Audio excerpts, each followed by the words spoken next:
James. My man. What's up, my man? So great to have you. Thanks for having me, man. Thanks for coming. You all know this guy. He plays for the LA Chargers. Yes, and your home field is the new SoFi Stadium, which is amazing. Yes, It was created with the most cutting-edge technology in existence. And I tell you, it is home to Verizon's largest 5G stadium built in the country, built with 5G at its core. So ultra-wideband coverage can be found throughout the entire stadium. I can't wait to get the fans back out there into the stadium for many reasons.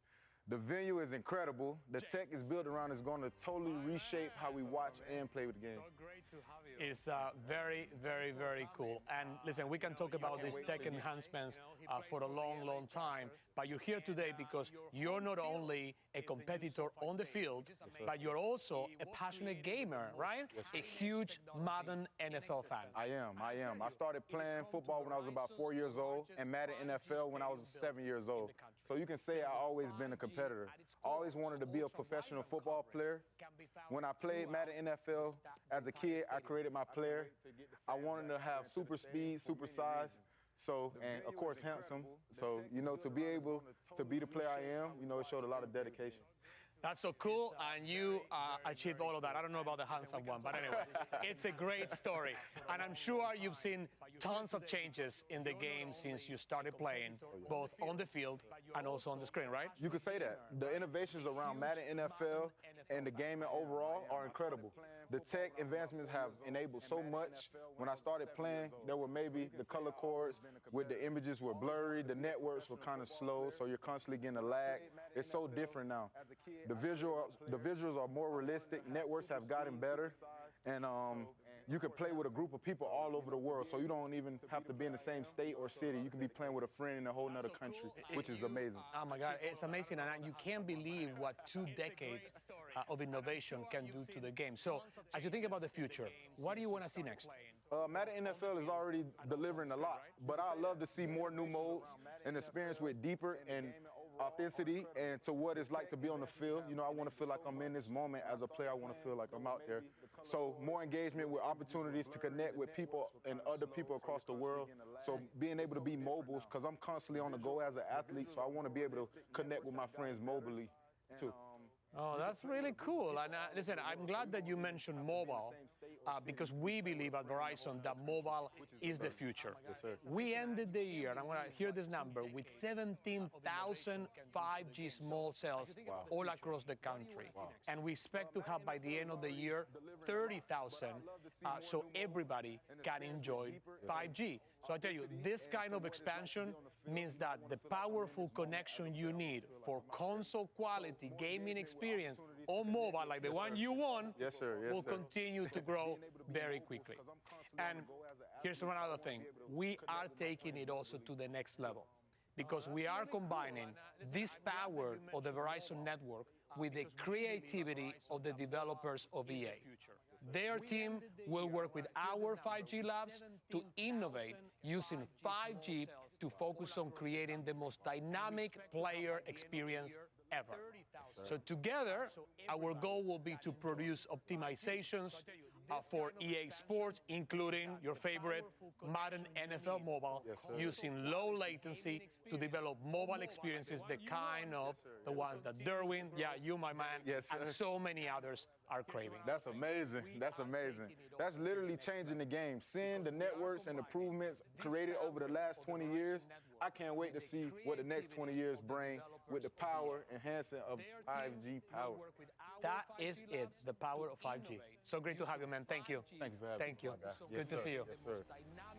So it's so exciting to talk about the new technology and how it is impacting the entire gaming ecosystem across the 3 big areas of developers, esports teams, and fans, all bringing fantastic innovation to the industry. That's amazing. But today, there is also a 4th area that is very timely for us to talk about, and that is the importance of supporting diversity in the gaming industry. As technology stretches the boundaries of what's possible, and as the industry grows, The players and the fans are more diverse than ever. And so a different sort of innovation is required. With this shift, and this is something that is very close to my heart, actions to increase diversity and inclusion within the gaming community are more important than ever, more urgent than ever, especially those supporting female representation. Diversity has become a major force driving the industry forward. And as the players and their fans who are consuming these products become more diverse, it makes a lot of sense that the people who make the products, so the developers, should also reflect that diversity. I am a firm believer that change starts with action. And we are taking action together with Riot Games. In March, we partnered with Riot to launch the Valorant VCT Game Changers Initiative. It is a fantastic program that elevates women and other diverse groups within the esports community. And most importantly, it inspires the next generation of players. So to talk more about the need for increased female representation, I am thrilled to introduce now the executive producer of Valorant, Anna Dunlon. Anna, welcome. Diego, thank you for having me. It's so great to have you here. I've never been on the E3 stage before. This is really exciting. Well, I'll tell you, that makes us two because this is my first E3 too, but I'm very excited to have you here, especially because you are one of the most influential women in an industry that is predominantly male, from players to developers to heads of publishers. So I really was looking forward to this conversation and ask you, what are some of the biggest challenges you see for female players and also for those that are trying to build their careers in tech? It's a great question. It's an important question. And I really like that you're asking it from both angles. So when it comes to competitive gaming, women still find themselves at a huge disadvantage. And it has absolutely nothing to do with skill. It's because they can't focus 100% on the game. Instead, they need to spend energy dealing with all the harassment they face. And having experienced it firsthand myself, it can be daunting and it takes away from the focus of the actual competition. And how is that fair? No, it's not fair. It's not fair at all. It isn't. And it's something we spend a lot of time discussing on Valorant and at Riot. And you know, it's not a terribly easy problem to solve, but the problems we're solving are rarely easy. What I will say is that we're absolutely committed to creating an inclusive environment for competition and creating safe opportunities for women to compete without fear of identity or gender-based harassment. So that's the gaming aspect. That's so interesting and so real. So let me ask you then, when we talk about careers, what's the situation there? Okay, so when it comes to careers in gaming, there's definitely work to be done there as well. I was fortunate enough to have a really impactful mentor early on. I had just started a job at a temp company, and while I played games, I had no idea what a career in gaming could even look like. And then at this gaming company, one of the women I was working with told me she thought I had what it took to become a game producer. I had no idea what a game producer was, but I went with it, and now 20 plus years later, here I am. And as you mentioned, there are not enough women in the industry, so it means a lot that she brought me with her. I try to pay that forward to all the women who are coming up after me, but we need more. Wow, I tell you, your story is so inspiring, and it's the first time that I actually hear you saying it like that. So thank you, and it just reinforces how important mentorship is. So a little bit of a follow-up to the previous question, but how can both then technology and commitments to allyship play a role in the changes that we still need to see in the industry? So I'll tell you, one of the most exciting parts of being a developer is that I get to be part of creating the future of Valorant. My team and I spend all of our time dreaming and exploring ways to make the player experience even better. And then we get to go and actually build it. It's a really interesting mix of creativity and engineering. All of the technology you've mentioned on stage today is impacting how we work and what we're able to create. So please keep those advancements coming. When it comes to specific changes that need to be made to protect women in competitive gaming, we absolutely need to keep investing and prioritizing innovations that help fight against harassment. And honestly, the gaming community needs to take a more active role in the community that it's creating. If game developers can be allies, and I truly believe we can and should, then so can your teammates in game. And again, we just need more women throughout the whole gaming ecosystem. We need an industry-wide commitment around diversity and inclusion, and we're finally starting to see that. I like the way you said, and I couldn't agree more. We need more women, we need more diversity in the industry, and that's why we today, we're taking it to the next level. Today, we are announcing an expansion of our commitment to the Valorant Game Changers Initiative. We are launching together today a new training program dedicated to mentoring up-and-coming female esports casters. The program that is launching very soon this fall will team up them with professionals in the field to provide them with practical tools and knowledge to help advance their careers. It's pretty cool, huh? Okay, so this is amazing. Game Changers is all about providing experience and exposure to women in gaming. We want to inspire the next generation of not only players, but any women who want to build careers in any aspect of the gaming industry. So this program fits so perfectly with our mission. It'll provide a pipeline of female talent that is so sorely lacking. I am so glad that Verizon is not only acknowledging the issue, but taking actions to push for change. Well, I love what you say, but the reality is that no one can make real change alone. So we are equally thankful for your support and for Riot's support as well. Fantastic job. Thank you. So Anna, thank you for being here with us today. Thank you for the great conversation. Thank you so much for having me, Diego, and honestly, thank you so much for caring about it as much as I do. It's great to have you. Thank you. Thanks. So now I have a final big announcement, and I want to ask Nikki to help me with it. So come on out, Nikki. Yes, Diego, this is big, and I am so proud to help announce it. You know, Verizon is deeply committed to building a more inclusive and diverse tech sector. Our work in this space has been going on for decades and frankly speaks for itself.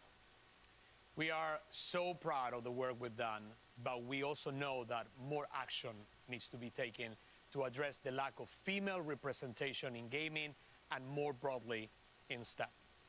So today, Verizon is making a new $1 million commitment to increase female representation in gaming and STEM.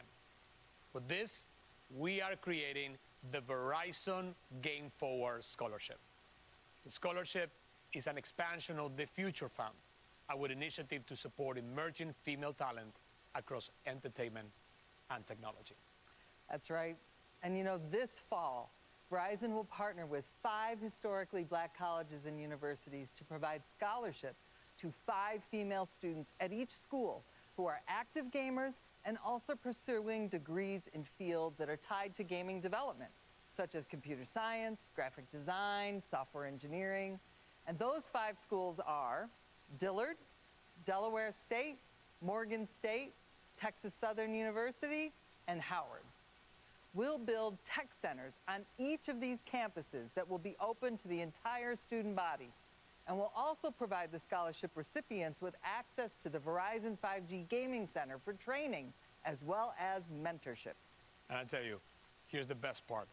We are guaranteeing the students internship opportunities at Verizon and with our gaming industry partners. It is these kinds of deep commitments that will help build the diverse talent pipeline the tech industry needs. We are really so proud of this and for the opportunities it will give these women. Absolutely. And you know, I just cannot wait to see what these students do. Nikki, thank you. Thank you. So I hope the last 30 minutes have clarified why Verizon is here for 2 big reasons. Number 1, technology. Verizon has a vision for how 5G and related technologies will bring an entirely new level of creation and experience of gaming for the developers, for esports teams, and for the fans. And secondly, we see this next gaming generation wanting and needing inclusivity, an industry that is more diverse and more welcoming of new faces, new voices, and new perspectives. We are here to help make astonishing things happen in gaming and esports. But we're also here to listen and to learn. Gaming is a sector of bold thinkers, free spirits, and wide open creativity. Verizon wants to support that and empower it even further. So we look forward to working with you and playing with you for a long time to come. Thank you. Welcome back to the E3 2021 caster desk. It's me, it's Jackie, and Jackie, two very interesting announcements there at the end for Verizon, right? Number one, Verizon and Riot teaming up for the Game Changers Mentorship Program, huge. And then, of course, this Verizon Game Forward Scholarship. 5 historically black colleges, 5 gamers at each one getting not only a scholarship for school, getting guaranteed internships at Verizon or game partners. It's a $1 million program. It's about building the tech sector and obviously getting women and minorities involved in this. How important is this, Jackie? Honestly, they kept on echoing that we need action. Yeah.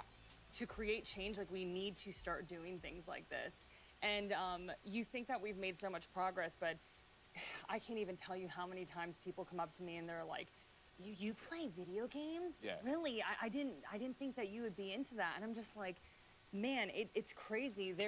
Gamers come from all walks of life, and you know, we heard Anna Donlan talking about this a little bit, but sometimes when you're a woman, it can be very discouraging. Twitch chat can be extremely harsh. Social media, like it can be extremely painful. But seeing something like this that is uplifting and encouraging, I'm so excited for it. And you know, they kept on talking about the next generation. So many young women out there are watching this, and I'm sure that they're like, wow, like there's scholarship money out there for this. Someone's like, you can do this, and it really warmed my heart. So 100%. happy to see it. Really happy to see it. And yeah, one of the things in there before I toss for you, of course, is that Anna was talking in the Riot segment, right, that the gaming community needs to be better about building the community it's in. Yes. And I can't agree with that enough. If you know anything about Greg Miller and Kind of Funny, being better is a big part of what we always talk about. It's be better to each other and don't be a jerk. And I know right now, on our very own Twitch page right here, a bunch of people are being jerks. And everybody who's a good person, which is the majority of gamers, need to step up, ladies and gentlemen, and of course show that the positive outshines the negative. That's my rant. Goodbye on that Thank one. you so much for that. Verizon and Riot, what a team up for the future. Let's talk about esports though, right? And speaking of esports, I want to hear from more of the voices on the scene about how esports has evolved over the years and where it's headed.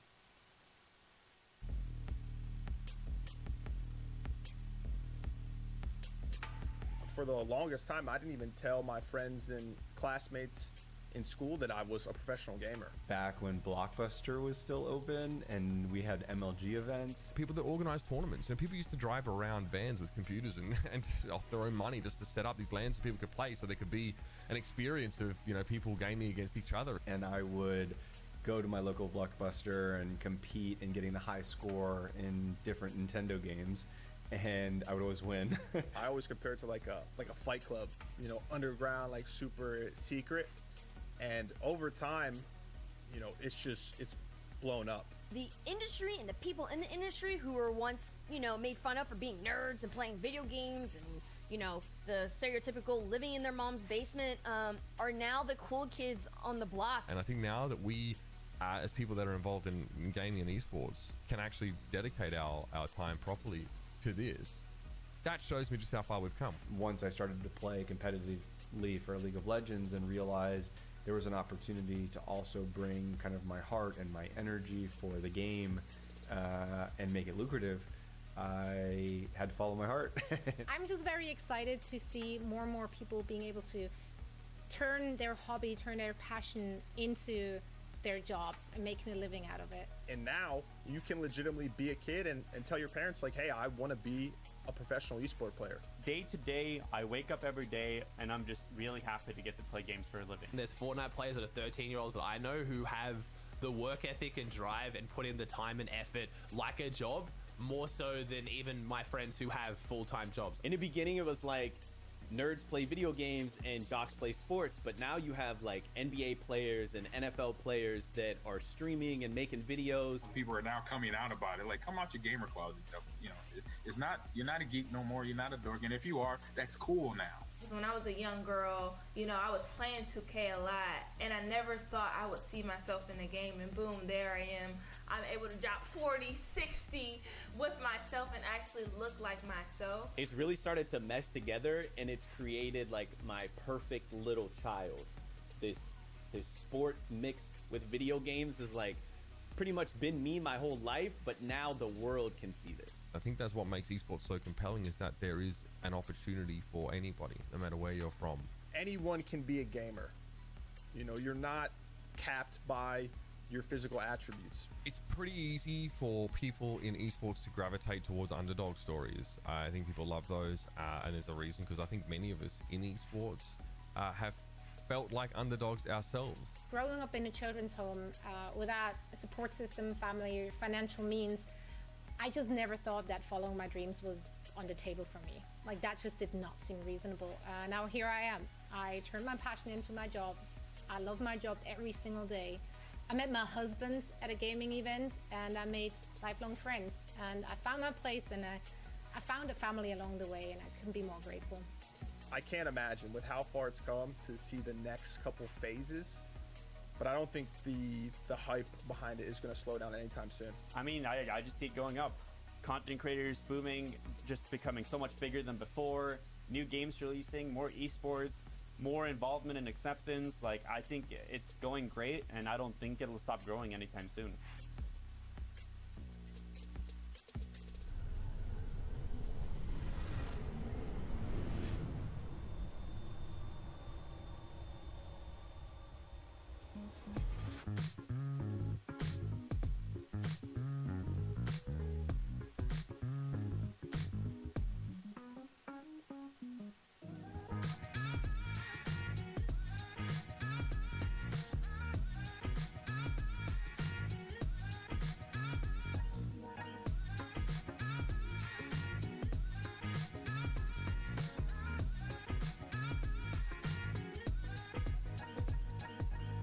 As a part of Play For All, GameSpot will be bringing you the latest gaming news and announcements, interviews with developers, the biggest press conferences, and lots more. Play For All is our yearly online event that combines the excitement and announcements of E3 with charity live streams the following week, with lots of special guests who are going to help us raise money for able gamers. So join us in June for E3 and Play For All on GameSpot.com, YouTube.com/GameSpot, Twitch.tv/GameSpot, and as a part of E3's official broadcast.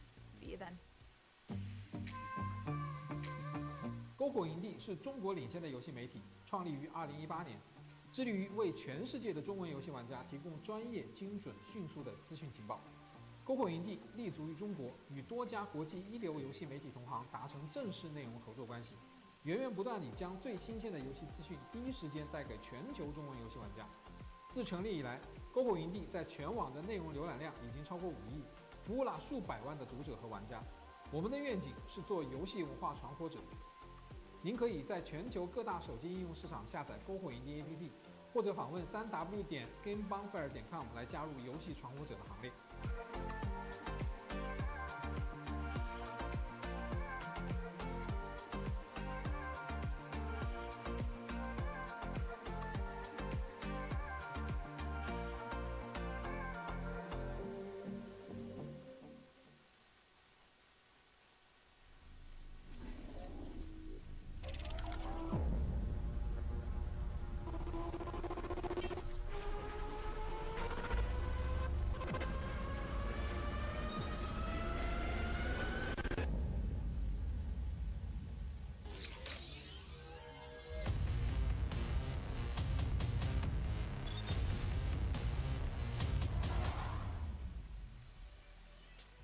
As the console wars continue to rage and next-gen consoles remain scarce to find, a blast from the past has come along with a new focus to bring gaming to your sofa. Ladies and gentlemen, here is Intellivision.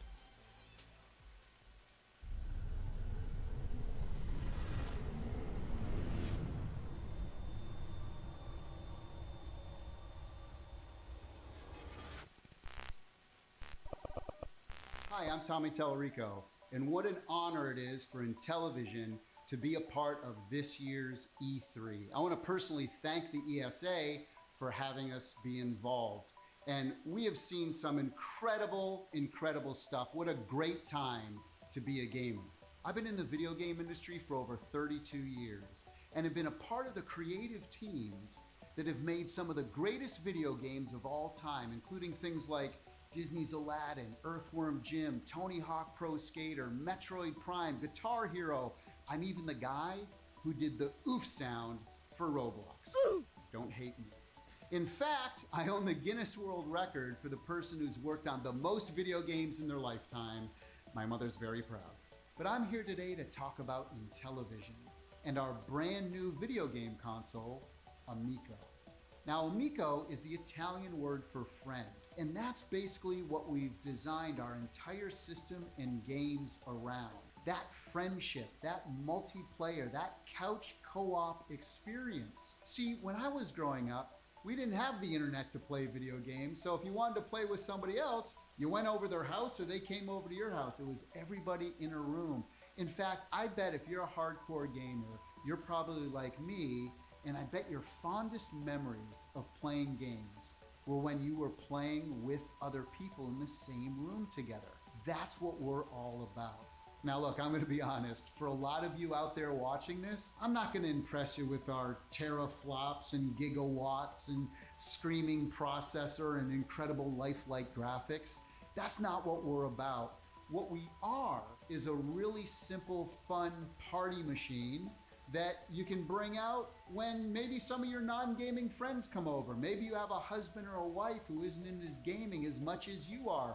Maybe grandma comes over and you want to play a simple motion control game or a card game or a board game, dice, whatever it is. See, all of our games are built around fun and simplicity. That's the most important thing for us, and gathering people in a room together to do it. Here at Intellivision, we've assembled an incredible, passionate team of game makers who have over 600 years experience making some of your favorite games. Everything we do, we focus on bringing people together and having simple fun.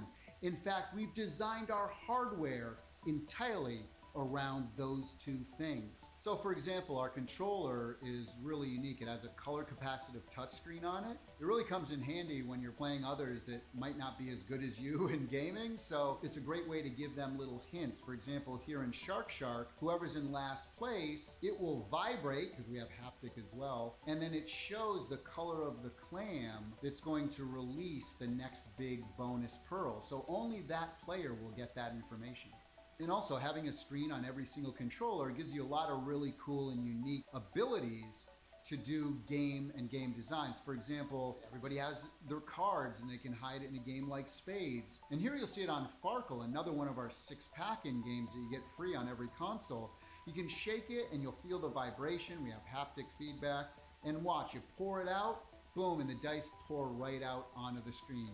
Motion controls are also really important, especially for casual gamers. So a lot of our sports and recreation, for example, will use that kind of motion control. You'll see here with Cornhole, you're throwing the bag into the hole. By the way, this is another game that comes free on every console.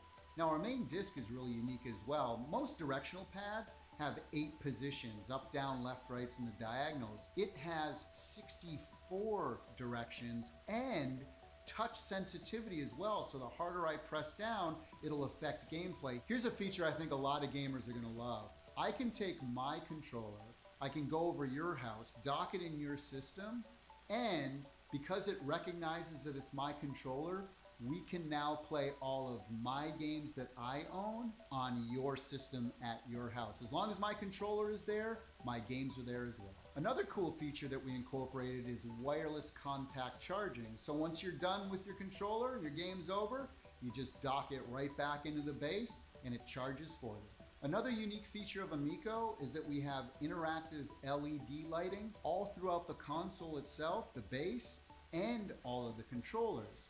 We also have RFID built throughout the entire console, which means you can get a gift card, for example, tap it on the system, and it shows up immediately. You know what's really cool about having the focus be people playing together I'll give you an example. Astro Smash is a 4-player game.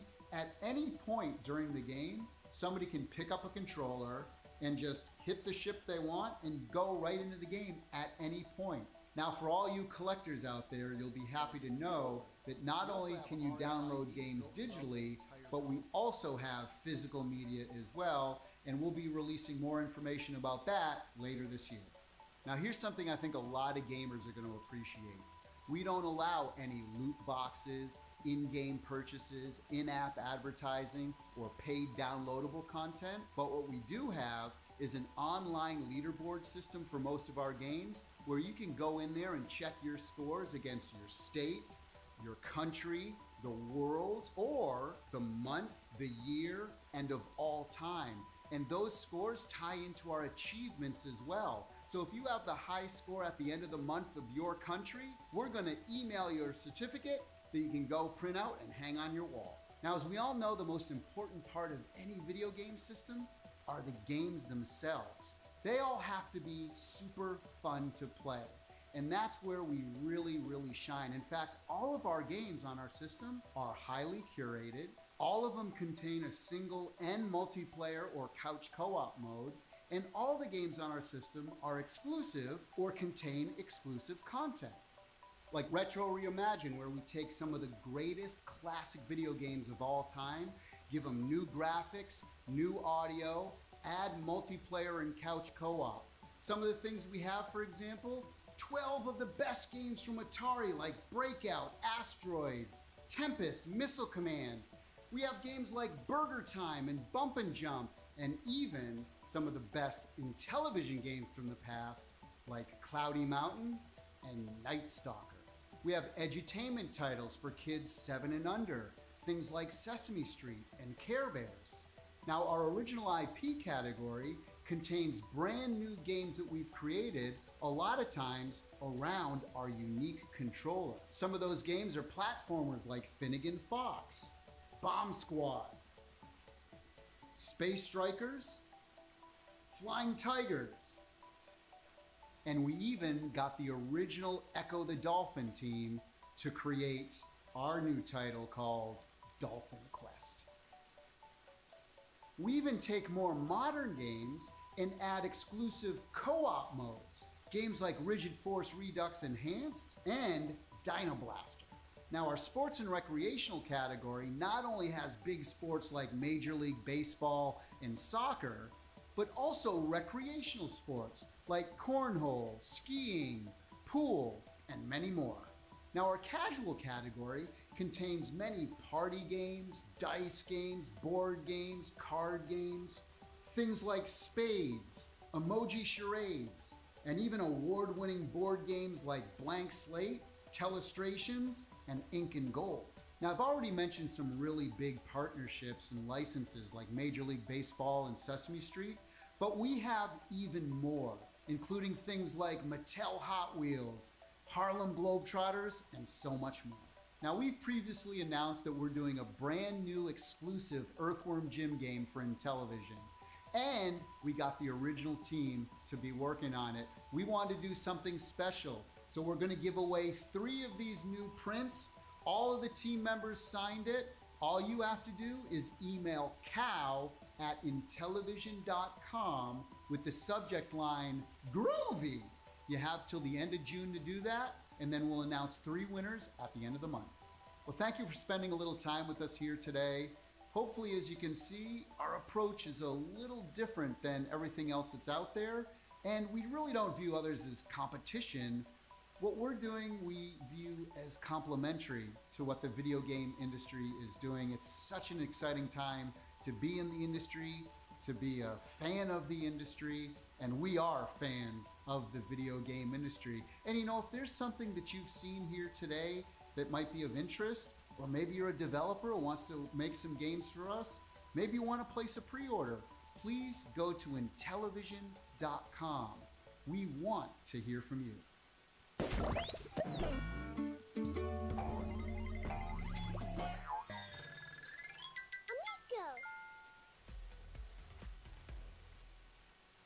Thank you, Tommy, for that look at Intellivision. Guys, what I appreciate the most is that he started the presentation with, this isn't like what you've seen before at E3, right? We're doing something different. We're going in a different direction. Golden Boy. What'd you think of that? Yeah, so, you know, I've been saying this a lot. I've always been a fan of the offbeat, the different. I always seek that experience out no matter what game I play. And I would say that this definitely, like, checked those boxes for me. You know, I owned an old Intellivision, a ColecoVision. You know, like, I had those as a kid. My uncle would bring them in, and we'll play games together. It was always a fun time. It was a Smurfs game that I could never finish. It was like the bane of my existence. This but is like, your second chance. Yeah, you're maybe gonna I'll get get another opportunity of doing it. But I do like the idea behind it, and I also like too, like, there's an opportunity here even for independent developers to like get involved and make something super unique on a platform that is unconventional in comparison to what you see out there, you know, in the modern gaming era. Yeah, Jackie, how's it resonate with you? So all I heard was Earthworm Jim, and I was just You're like, Earthworm Jim? I haven't heard that in forever. Oh my gosh, my brother and I used to mess with that all the time on Super Nintendo. Absolutely adored it. So I personally think that it's opening up a lot of accessibility. Like, if you purchase this is something that if your friends don't game, you could be like, hey, this is really simple. Somos Entre Viñetas en la E3.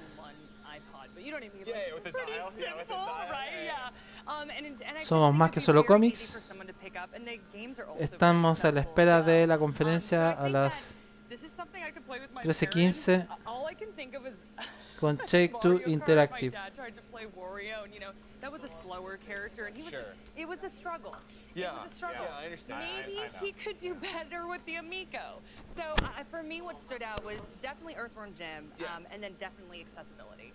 Yeah, that's their whole thing with it, right? And again, I like the idea that they're presenting something different at the end there. Tommy talking about the fact that we don't look at other people as Estamos a 17 minutos. in a different market, right? It reminds me how I talk about Nintendo all the time marching to their own beat, right? When everything started going HD and really, you know, multiplayer focused, Nintendo didn't do that. There's a lot of interesting ideas with it, right? I think obviously talking about it being the party machine is an excellent idea, but then also the fact that, it resonated with me, the controller, that it's connected to your game, so that if you do have a friend who had this, that if you walked over and put your controller into that was really cool. All the games you own, you'd be able to play on their system. The dice is really Somos Entre Viñetas en la E3 2021. Very many callbacks to the Wii. Yeah, when I saw the little girl bowling, I was like, all right, I know what I'm getting. I also like the price points they set for a lot of their games, very cheap. I think it was like A la espera de la conferencia de Take-Two Interactive. Which, you know that they're going to be coming in pretty cheap. But a lot of these things always boil down to that input, right? Like, and in this case, the controller is the appeal for this. I quite like it. We live in an age now, especially, you know, with the year that we had, where, let's be real, like, having couch co-op, that's unrivaled. Like, we need more couch co-op games. Look, I love online. I love online, but more couch co-op. I'm all about it in television. Thank you so much for bringing that to light, and I hope it becomes more of a staple with a lot of the big name game companies moving forward as well. Yeah.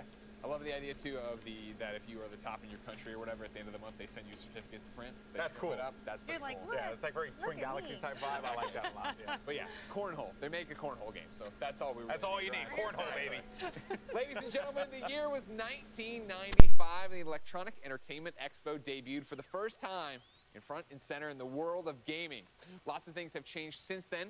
16-bit graphics have given way to HD renders and virtual reality headsets, but we wouldn't be where we are today without the developments and announcements of those early years. Here's a look back at the first adventure.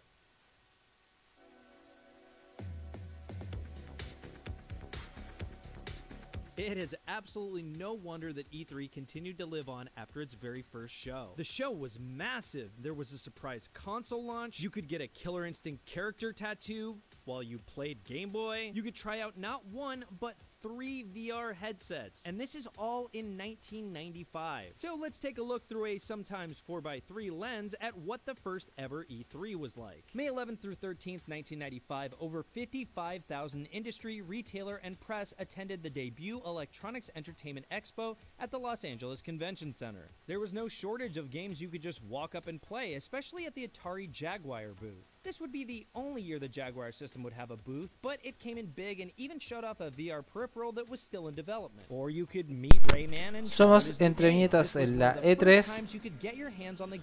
Estamos esperando que sea el evento de Take-Two Interactive, eso de las 1:15. ¿Qué juegos quieren que salgan para esta desarrolladora? Coméntanos y utiliza los hashtags MelaHalo con Entre Viñetas y E3 con Entre Viñetas, el primero para participar por el Halo 5 Guardians, cortesía de los amigos de Xbox Microsoft. Resident Evil, Ridge Racer, and unique games like Street Fighter the movie The Game and a port of the Aerosmith game Revolution X. There were also plenty of sports games, an industry that would explode in popularity. Games like NBA Jam Tournament Edition, NFL Quarterback Show 96, and FIFA Soccer 96, which is only the third FIFA game in the now famous series. The press conferences lived up to their name with studio execs and suits. Debo admitir que di un pequeño grito de terror porque la Intellivision Amico mostraron Echo the Dolphin, un videojuego que a mí me da bastante pánico. And looks at the industry, then a $5 billion industry that is now an over $150 billion industry. One thing that hasn't changed is that classic E3 excitement when a game is shown. Sega's press conference was all about their new system, the Sega Saturn, and they even showed off a host of new games launching with the console, like Panzer Dragoon, a game that would launch a series and would even get a remake 25 years later in 2020. Sega showed off one of their commercials, one of the kinds that you would expect to only see in the 90s. It's the sphincter. And Sega even had the first, and it's available now, with the surprise announcement that the Sega Saturn is now available in stores. Están viendo momentos icónicos de la E3 del pasado. Información de la Sega Saturn.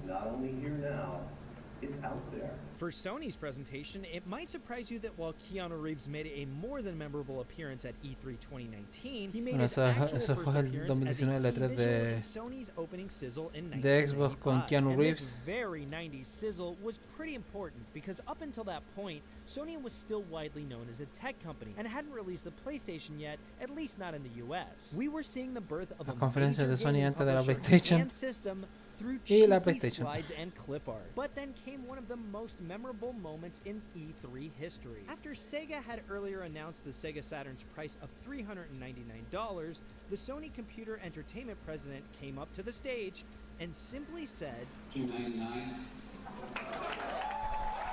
People reference this moment as the price heard around the world. 3DO also had a press conference showing their successful 1994, how the 3DO console compares to the competition systems, and they even combated the age-old debate of PC versus console. You don't need a dedicated system. A PC can do everything. That's a little bit like telling a family that they only really need one car. They also showed quite a few next-gen visual demos of what their planned upcoming console, the M2, could potentially do. Nintendo spent almost their entire presentation directly discussing forgery systems and piracy that was plaguing the industry at the time. But what they lacked in any formal announcements, estamos esperando que sea la E3 This is where you'll find a stage performance for Killer Instinct, as well as a place where you can get an orchid tattoo. Also, there was an early peek at the Ultra 64, which would officially be named the Nintendo a eso de las 1:15, o sea, faltan 10 minutitos más para que sea la E3 de Take-Two Interactive, el turno de esta desarrolladora, la Xbox, hace 20 años. Online gaming attachment for a console. So that's the first E3. A look at what was, what could have been, and what came to be. At the first E3 in 1995, we wound up showing off an early version of the La very E3 first una game. A lot of people who know and use the Unreal Engine don't necessarily surgió know that en there's 1995. everything behind all of it. And I remember being there with Mark Rain, and he yells out, "Miyamoto's checking out Unreal." Yo creo que nunca se imaginaron my hero, like my idol, who's made so many games that have just fascinated me lo importante que sería from my childhood. I remember going over there and shaking and giving him a demo of the game and trying to show him why this game is unique. You know, with weapons that can charge up and players that can dodge and alternate fires, and enemy AI that can track you down no matter where you were. And he was very stoic, you know, but I hope that I impressed him. And yeah, I was still shaking for like an hour after that. Wow. 1995. $2.99. What a moment. You know what I mean? Killed the Saturn in its tracks. And so that's where I want to start. 1995, mid-90s. We're talking about video game consoles. Yeah.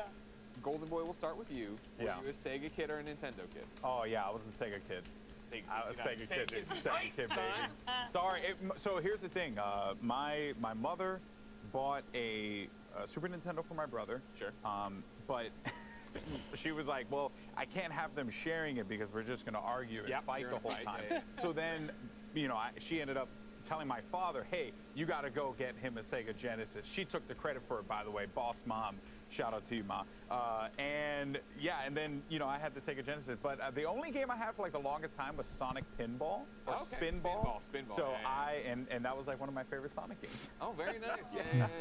Yeah, I was a Sega Master System kid. I was walking through the store, saw the Ghostbusters game, said I want that, and my mom did no research, and she got me what I wanted. Yeah. But then I was a Sega kid, ride or die the rest of the way. Yeah. Through the Saturn. I bought a Saturn. I had a Saturn too. Clockwork Knight, by the way, one of the most underrated platformer games ever. Clockwork Knight, so good. Jackie, I feel like I don't need to ask. You want to know what's funny?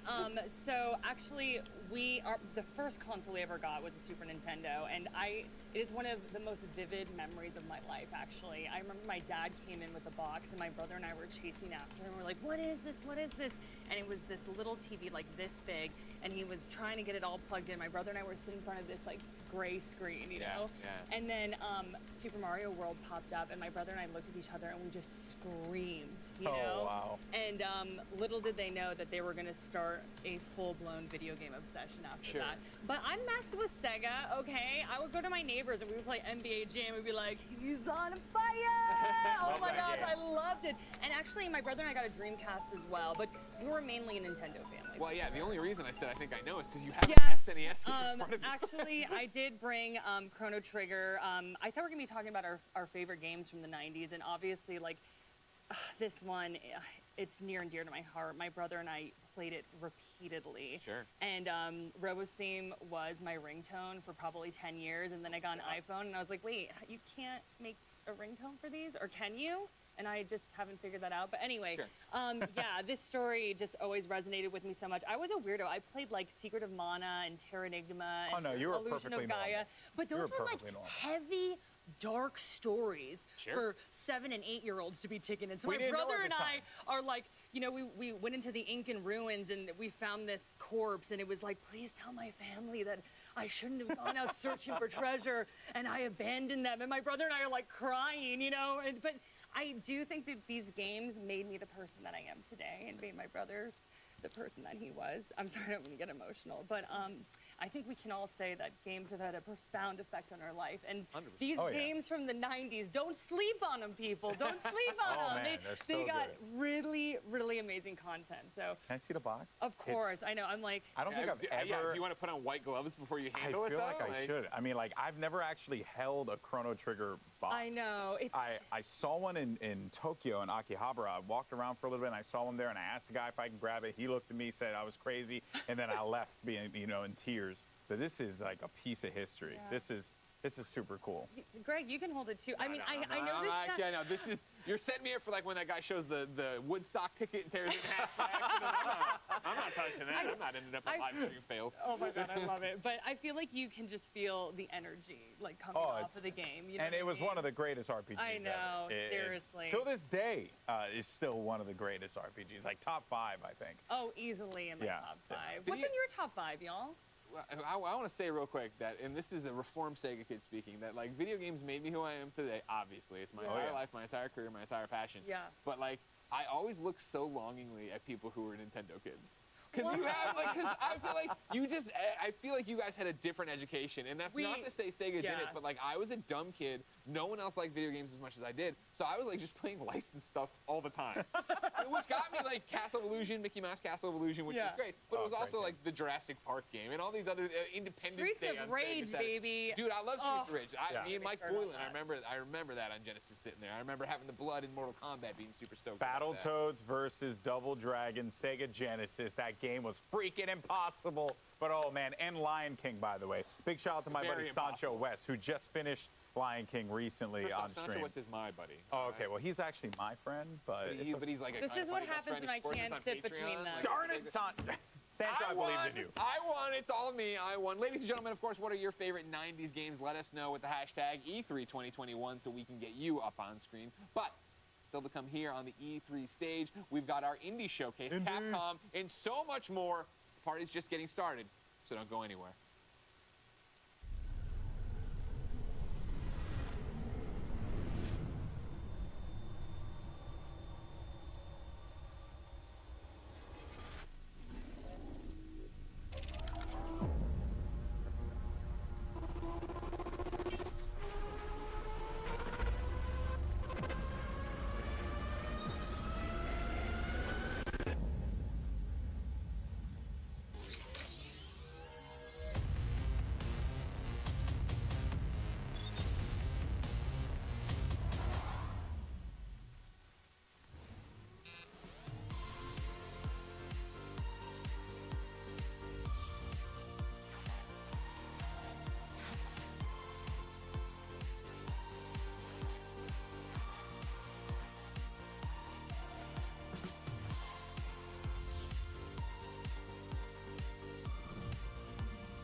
篝火营地是中国领先的游戏媒体，创立于2018年，致力于为全世界的中文游戏玩家提供专业、精准、迅速的资讯情报。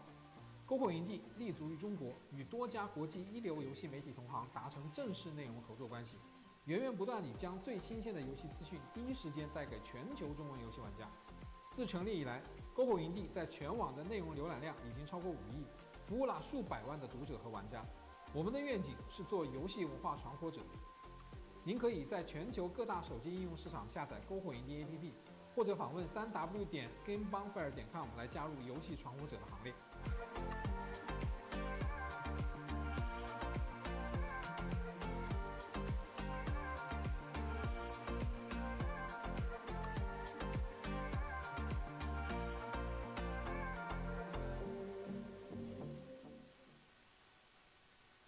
As a part of Play for All, GameSpot will be bringing you the latest gaming news and announcements, interviews with developers, the biggest press conferences, and lots more. Play for All is our yearly online event that combines the excitement and announcements of E3 with charity live streams the following week with lots of special guests who are going to help us raise money for able gamers. So join us in June for E3 and Play for All on GameSpot.com, YouTube.com/GameSpot, Twitch.tv/GameSpot, and as a part of E3's official broadcast. See you then. I remember this one time I was at E3 on sitting there for lunch, and we were just sitting there eating, and then we talked business, then we started talking games. I remember talking about Assassin's Creed, and I was saying how I snuck in the room, I climbed on the wall, then I jumped down, I took the knife, and I stabbed the person in the back. I looked over to my left, and I saw these people talk, they were talking, then they stopped listening, like, oh my God, what is he talking about? He just talking about killing somebody? I said, it's a video game. They're like, oh, okay. Oh man, these people thought I killed somebody. They thought I was a hitman. I was like, oh, this is too funny. Thanks to our sponsors at DoorDash. Get more from your neighborhood, from restaurants and convenience to grocery and corner stores.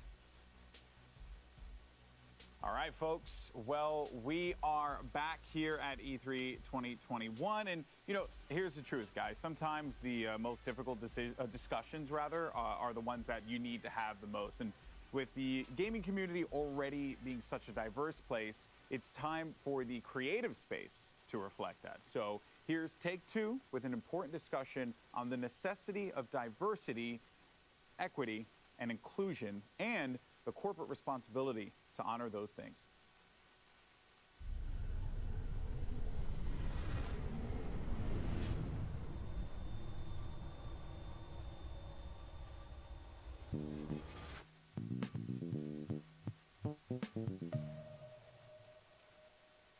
Hello, I'm Alan Lewis, Vice President of Corporate Communications and Public Affairs for Take-Two Interactive. Thank you for joining us today and welcome to Virtual E3 2021.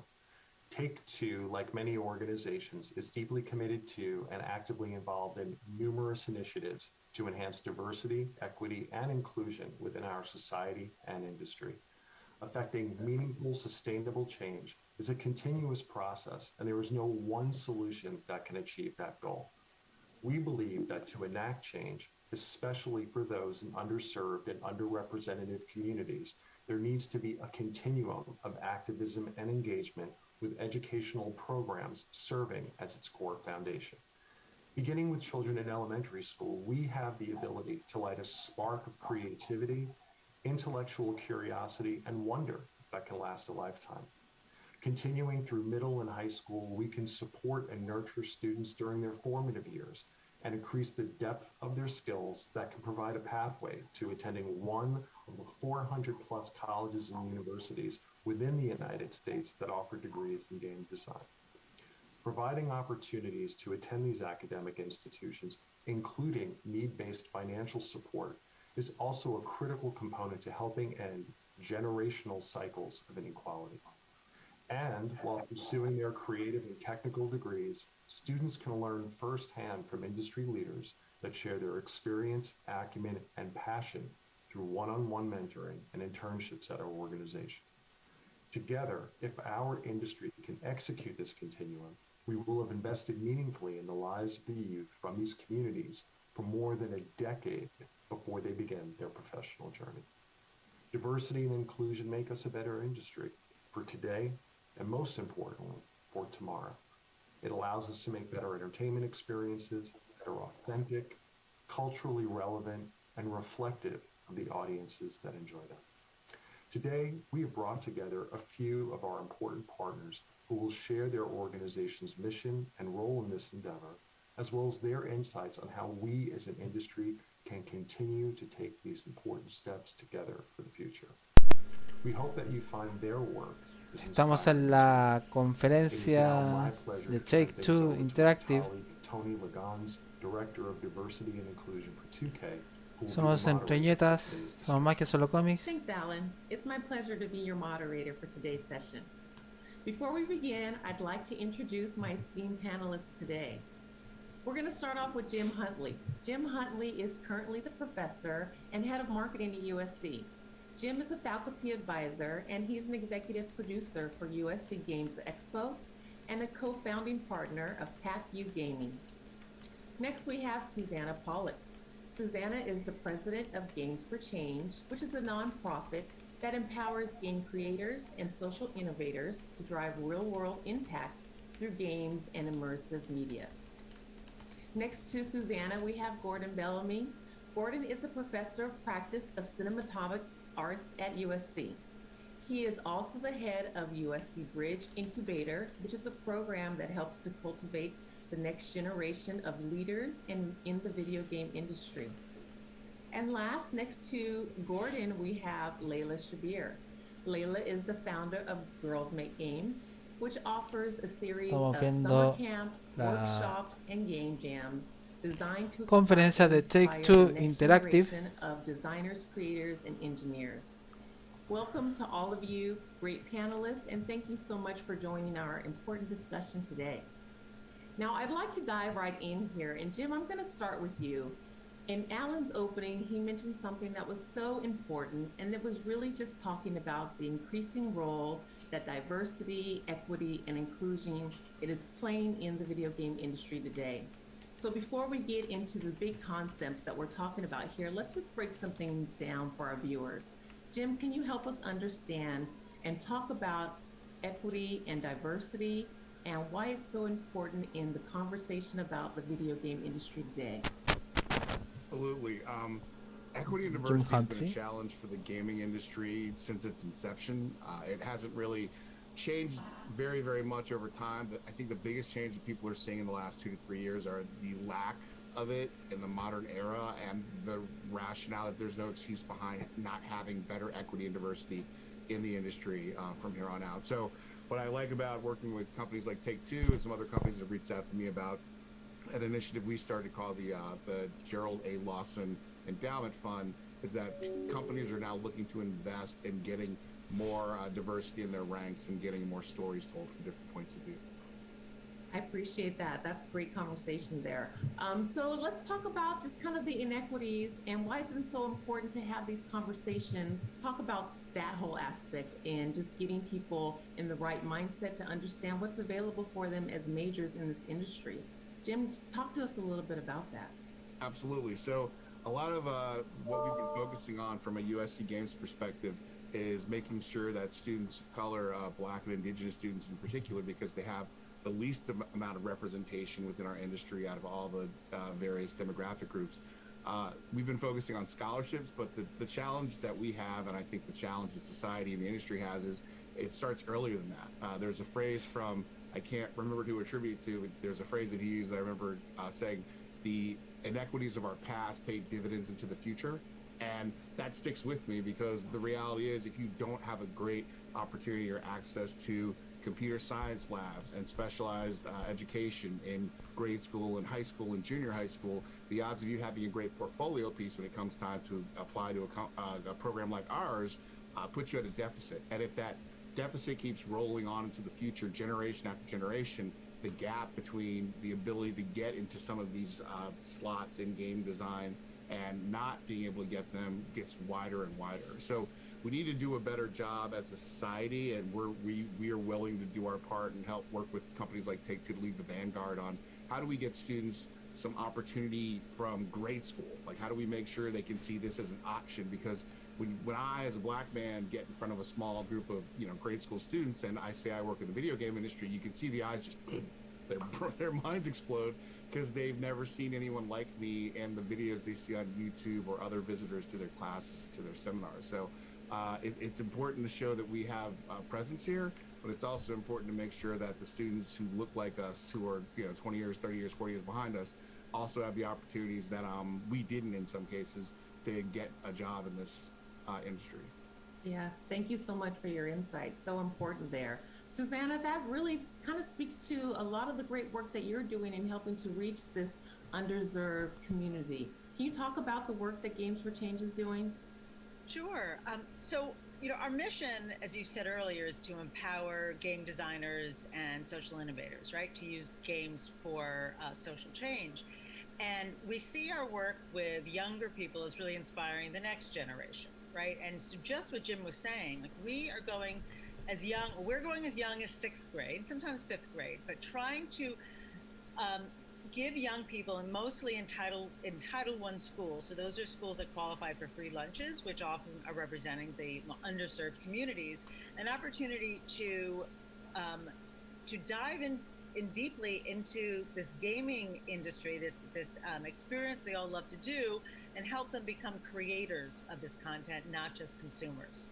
And we've been finding that the program that we've been running called the Games for Change Student Challenge, we've been running it for the past 6 years. We've reached over 30,000 young people in middle and high school. And we not only give them an opportunity to learn how to make games, but we also combine that with civic engagement. So they have to think about how games can help make their communities better. So right from the start, we want to empower them to think about this really important medium, not only as something they love to do, but they actually can make. They're learning important 21st century and STEM skills that can help them regardless of what career path. But what we really hope to see happen is that they see a future for themselves and they see an opportunity. Esto es lo que uno diría mucho texto. ¿Dónde están los videojuegos? Preguntan en las redes sociales. And also from people from the community. So as Jim said, it's so important they see themselves in the people that are coming to speak to them. Pues den información, so when we're in hombre. Los Angeles, for example, we can reach out to USC Games, for game design students to come and speak to the kids, that we can bring people in from Riot or Activision or from Take-Two to come in and say, yes, this is what I do, and this is something for you. And we do the same thing in New York and working in Atlanta and Detroit. And I can tell you that students are coming back year on year, and we're seeing them use this program as like their college essay, or they're building their portfolio. And I love the idea that, you know, we can get to them at a young age. They spend their summers with Layla at Girls Make Games, and then they can go on and apply to college, you know, and we were talking about this pipeline or you know, this pathway for them. And so that's that role and what we hope to inspire. I love what you said there, Suzanne. There's so many little nuggets that you just pulled out there. The different avenues you can have and career pathways there are in the gaming industry.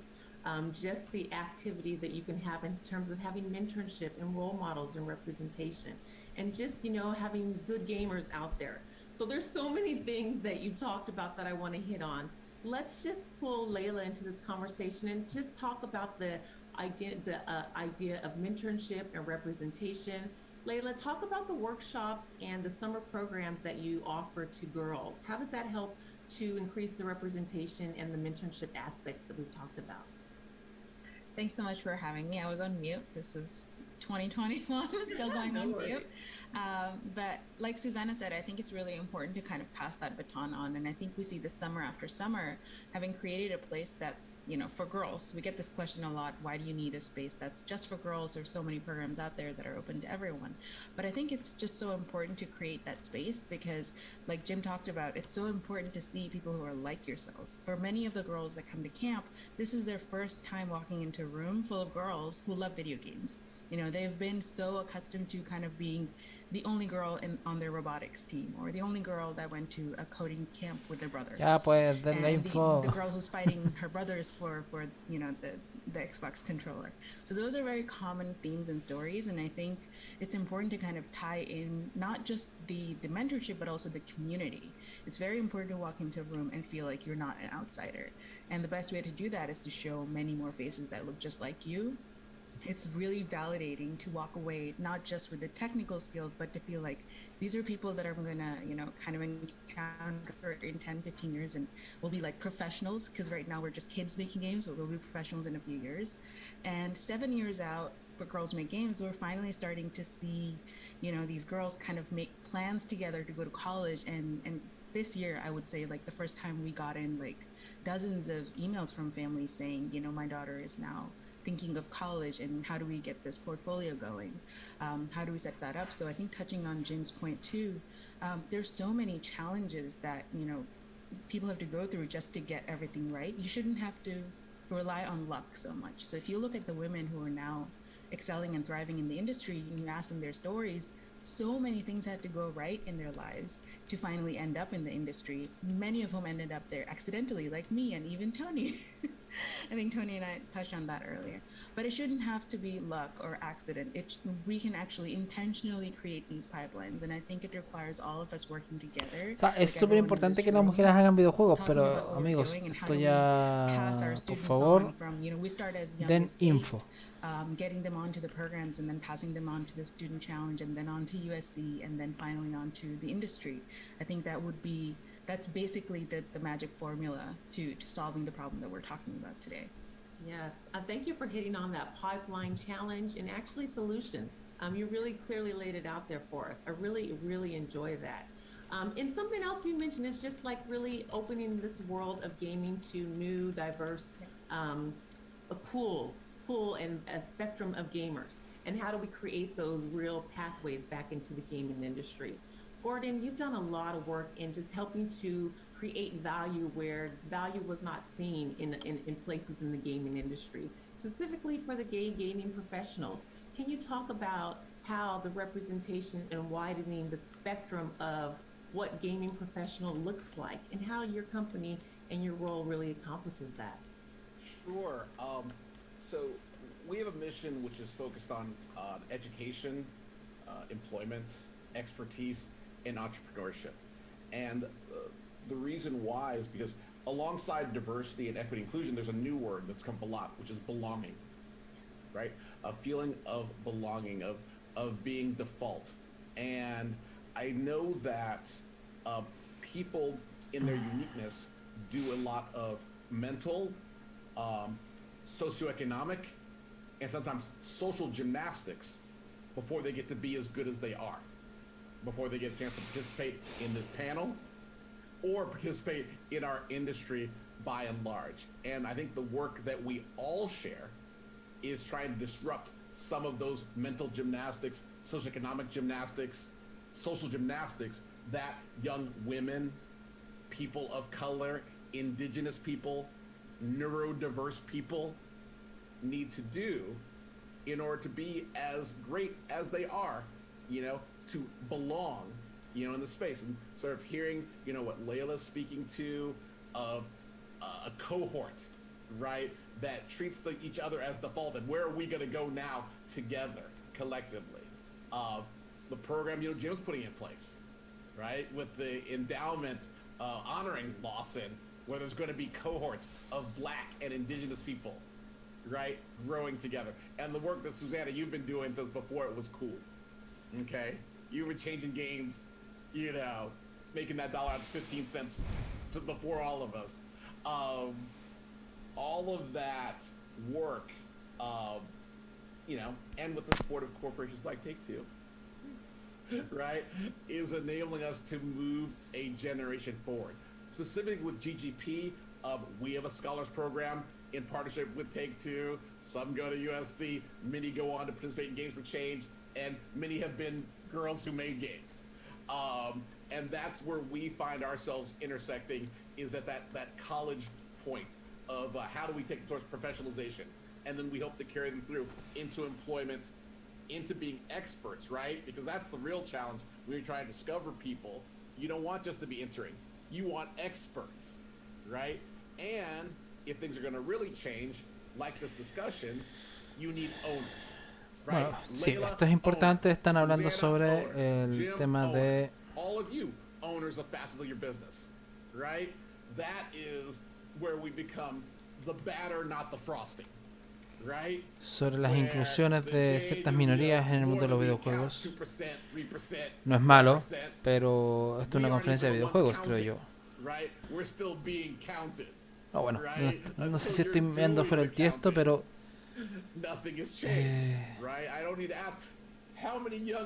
estas instancias son importantes, sí, para mostrar videojuegos y para mostrar lo importante que ellos son.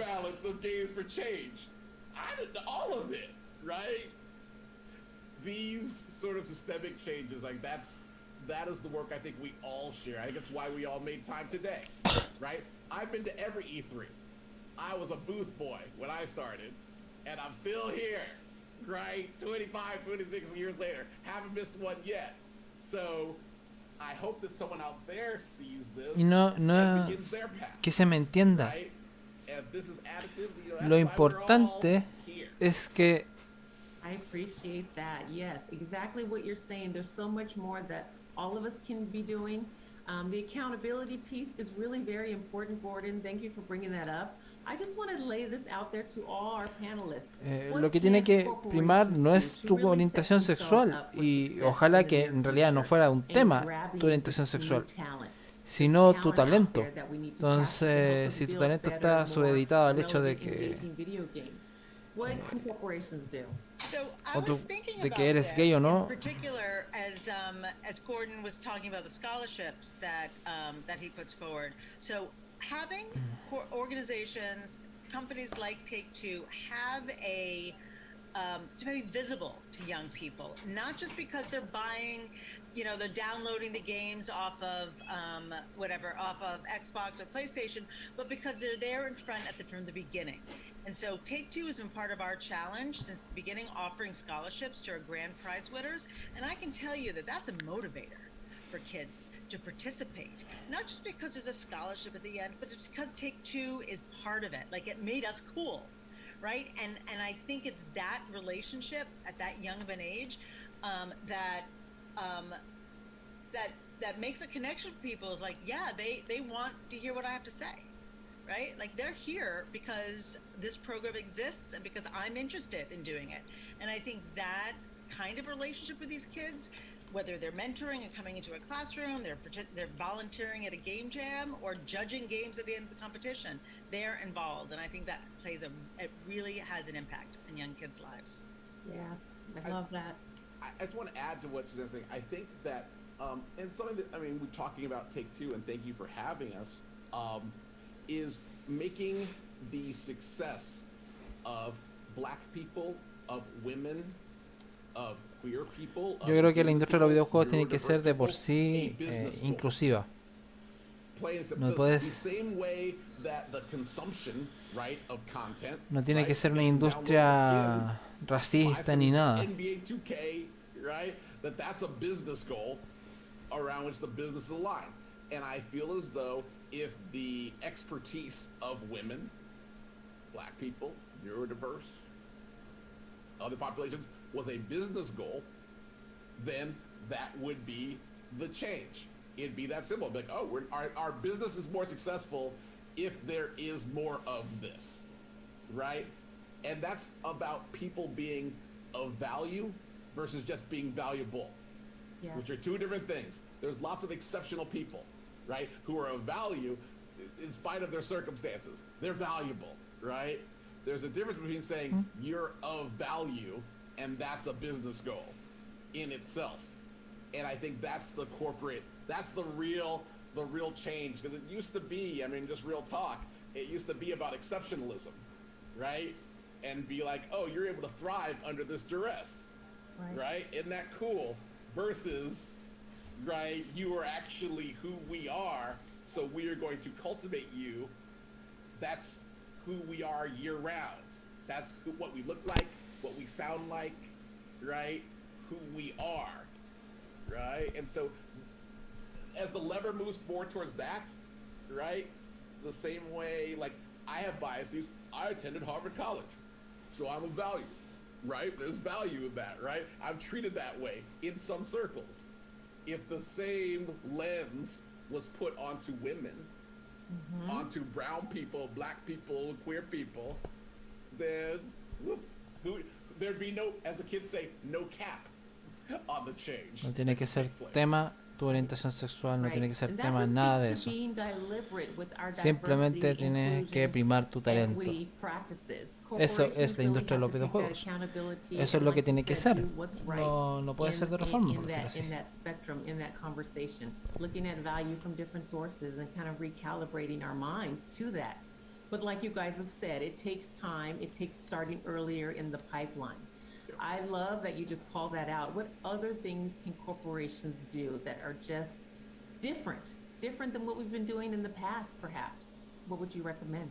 I would even add to what Gordon just said, the looking at this challenge as a business challenge is key. That's what, between the inspiration of the social justice marches from last summer and really talking to our chair, Danny Bilson, who said that, hey, if you were going to tackle this issue, this giant generational issue, as a business problem, what would you do? And that flipped the light switch on for me. Well, of course, like any business problem, what are my challenges? I've got gaps in my supply chain, if you will. So how do I fill those gaps in my supply chain? And really working your way backwards in a way where you're putting objectives, strategies, and tactics in place to achieve those goals from a business perspective. You're going to see outcome when it's not just, hey, here's a check and good luck with charity X. It's going to be more of, okay, here's a check. This is what we're hoping to see. Let's measure along the way and see if we're seeing progress on that. And it's the measurement of progress and adjusting in real time based on the data that you're getting back. That's where you're going to that's where you're going to see the gap start to close in a meaningful way and be able to point out to other people in the industry, like, hey, this is what we can all do together. What if we scale this effort up and really had an impact on society as a whole? That mindset is really going to be what changes the game. So I like to think about it as like a pie. You know, when we think about from like a corporate strategy, we always think about there's a piece of the pie and everyone gets a little piece of the pie. But I think the way we have to approach this is really, the pie is not a fixed size. I think by including more people, the pie gets bigger. So it's not a fixed size that we're trying to all get a piece of, but by including more people, you know, in the industry, by becoming creators of this medium, we actually expand the medium, we expanded beyond just entertainment. And I think that speaks really heavily to me as a problem solver. Is like when I look at video games, it's such an underutilized tool for social change. And I think like that, I can see Susanna kind of has been on the forefront of that. And coming in as an outsider to the games industry, I was just kind of blown away that, oh my God, you can do so much. Like 9 out of 10 kids play video games. You know, not 9 out of 10 boys, 9 out of 10 kids. We're talking about literally changing perceptions and inspiring and educating generation after generation.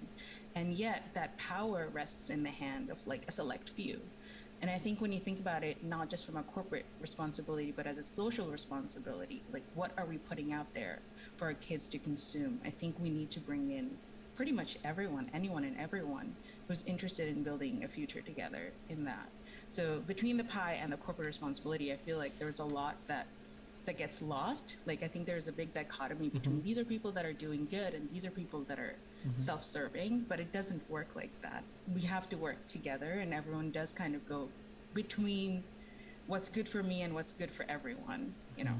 So thank you for bringing that concept up, Layla, the codependency. We are all community members in this pipeline, and we have to be active, deliberate in our processes, in our systems, how we tackle this problem.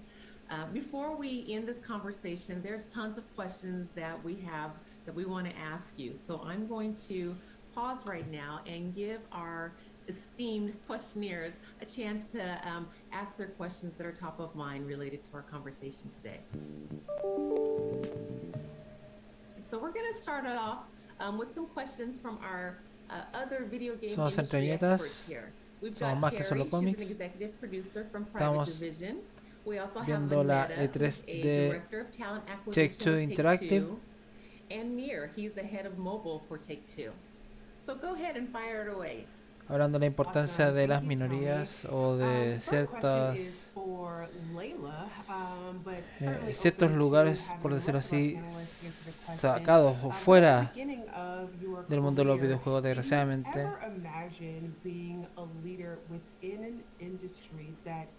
Los videojuegos no tienen color en sí. No tienen sexo, no tienen orientación sexual. Ay, perdón. Lo que tiene que importar es el talento de la persona, el talento de quien está. De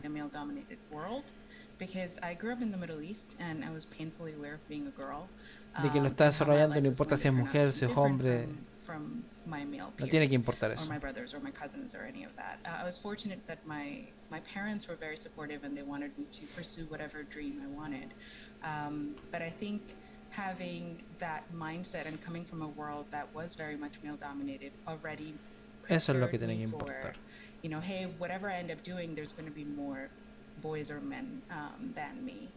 I think the piece of advice that I would really give girls is to honestly not think about your gender when you think about what you want to pursue, because it's No tiene all que about importar tu you género, no tiene que importar tu specifically. You might orientación end up sexual. liking things that people Sé que lo estoy even diciendo en your un modo age, como your muy de geographic privilegios, de location, quizás your, de you know, educational background or your family que esto might no not have tendría que heard ser, of or no even tiene que thought ser of. And tema, that is all the things that I ended up doing were que things se me that entienda. didn't match anything that I had seen in Tenemos que my own apuntar hacia lo environment, alto. but I just kind No of podemos pursued what I wanted nivelar to. And then o two is to esperar kind of use a very selective ciertas actitudes, hearing. por decirlo I así. think you have to kind of develop selective hearing. Tiene que Listen ser to the así, people tiene que that haber care una about you, igualdad, that tiene love you, que that haber encourage you igualdad de to be more oportunidades who you independiente de are, tu sexo, and independiente de diminish tu the género, voices independiente de tu of people who orientación say you sexual, can't do de things tu because color it's de never piel. been No done, puede or ser that's eso un not how it impedimento is, para or ser that's not partícipe how de la the industria de los world videojuegos. works. The way the world works is based on the Eso world tiene that que we ser build, así. and we're continually No building podemos new worlds. So it doesn't matter how things are done now. dejar They're gonna be fuera done a a different talentos way as you solamente grow up, and por you su can be orientación part of building sexual, that. por su género, So those would be like my two por pieces si of son advice blancos, for si son girls, negros, si is son just pursue amarillos, what you con el want color and, que sean. No puede you know, ser. develop selective hearing. Menos si son mujeres, porque las mujeres son súper talentosas. O sea, todos los lenguajes de programación, todo lo que tenga que ver con matemáticas ha sido avanzado principalmente por grandes mujeres. Entonces, esperemos que esto no tenga que ser un tema. Desgraciadamente hoy en día lo es un tema. Es un tema de la segregación, es un tema de la discriminación negativa. My question, Susanna, for you is, could you share an example of how your program has impacted someone that has participated, or a few people? Es una bonita instancia de presentarlo en todo caso en la Our 3. program is 6 years old in New York City. We're a bit younger in the other cities that we're operating in, and there are opportunities now that kids all over the country can. Lo malo es que no se le ve el nombre. Susana Pollack. But we saw in New York a very particularly strong cohort. We're actually in over 125 schools right now in New York City. And Somos Entre Viñetas, somos más que solo cómics. Estamos a la espera, mejor dicho, estamos en la E3 de Take-Two con Take-Two. Recuerden participar con nosotros utilizando los hashtags E3 en Entre Viñetas, y para el concurso me alojélo con Entre Viñetas para hallarse esta maravilla de código de juego, el Halo 5 Guardians, para la Xbox. Our theme category the first time round, when she participated as a sophomore. The junior year, she won again, and by the senior year, she was a grand prize winner in New York City. And I hear that she then followed on with a full scholarship to NYU Game Center, right? And it was just amazing. And I just remember she was invited to speak at the Games for Change Festival after she won. It must have been the second year. I don't think it was the third year. And she came, and we were having a panel, a conversation about, the program, and she was invited to speak on it, and her father came with her and followed her around the entire, 2 days she was there with a camera, recording her experience in this, professional environment, not only when she was speaking, but when she was sitting and watching the other people on stage. And it was so awesome to see that kind of support within her family. I'm like, all right, you've got educators supporting this young woman, this pathway. You've got her family, and actually, since she graduated, I've seen other kids in her family come through the program.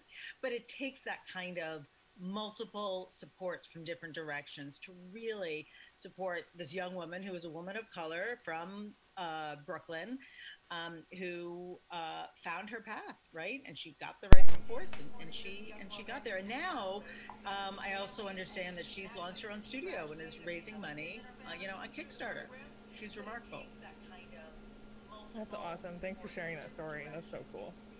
Nir, do you have a question for our panelists? Yeah, hi, I do. So my question is to Gordon. I'm looking at LGBTQ representation in gaming. I've been in gaming for more than 12 years, and it feels to me that representation is a bit low than what you'd expect, what I see in tech in other sectors. Do you have some data or some thoughts about that? Is that the fair estimation? And if so, why is that? And what are the main challenges that LGBTQ individuals face in this industry? Sure. Well, I'll tell you a little history here. So when we started GGP about 15 years ago, which is not that long ago in corporate times, queer people only existed on an anonymous mailing list, anonymous to each other. Okay? Because employment safety, which is still a concern globally, not to mention just safety, was a number one concern which all of us lived with. So, even back then, weird flex, but I had designed Madden Football, had already sold a company to Activision, employment safety. So, that is the number one reason why.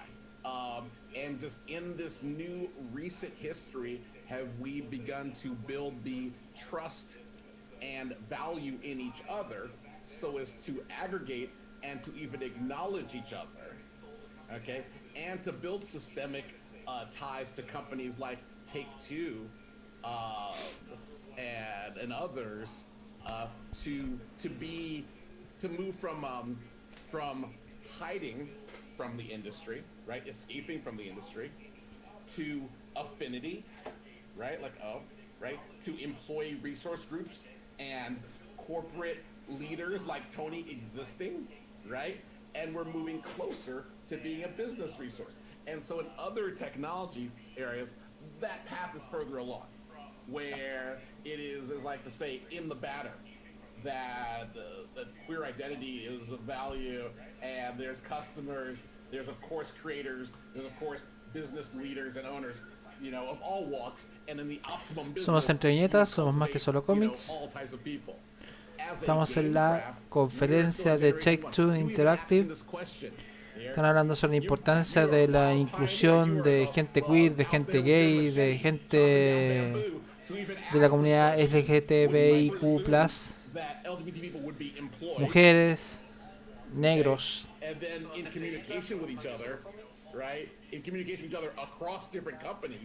En la industria del videojuego. Una industria que no debiese tener estos problemas. Bueno, estamos muchas veces en nivel hacia abajo, o sea, nivel hacia la no normalidad. Lo normal para mí debería ser que esto no tenga que ser tema, que si tú eres gay, si tú eres bisexual, si tú eres lesbiana, trans, lo que sea, si eres negro, si eres blanco, amarillo, rojo, si eres mujer, si eres hombre, eso no tiene que ser impedimento para ser partícipe de una industria.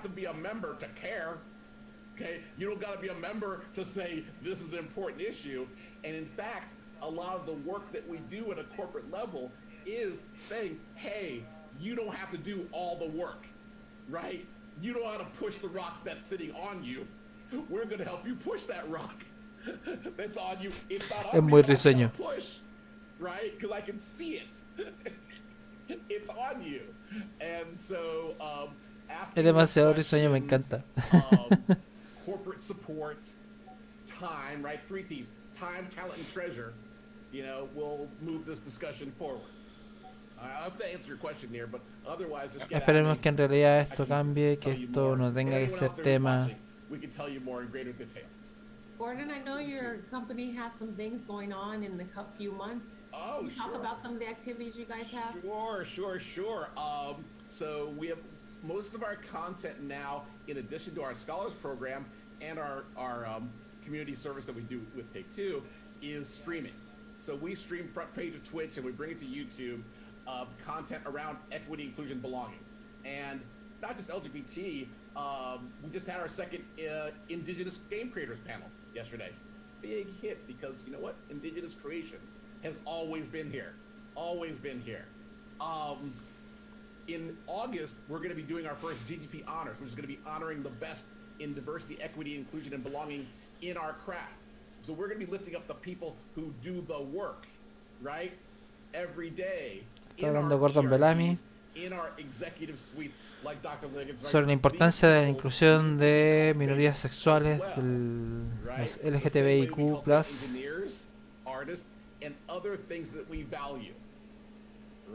Sí, toda la gente es valiosa.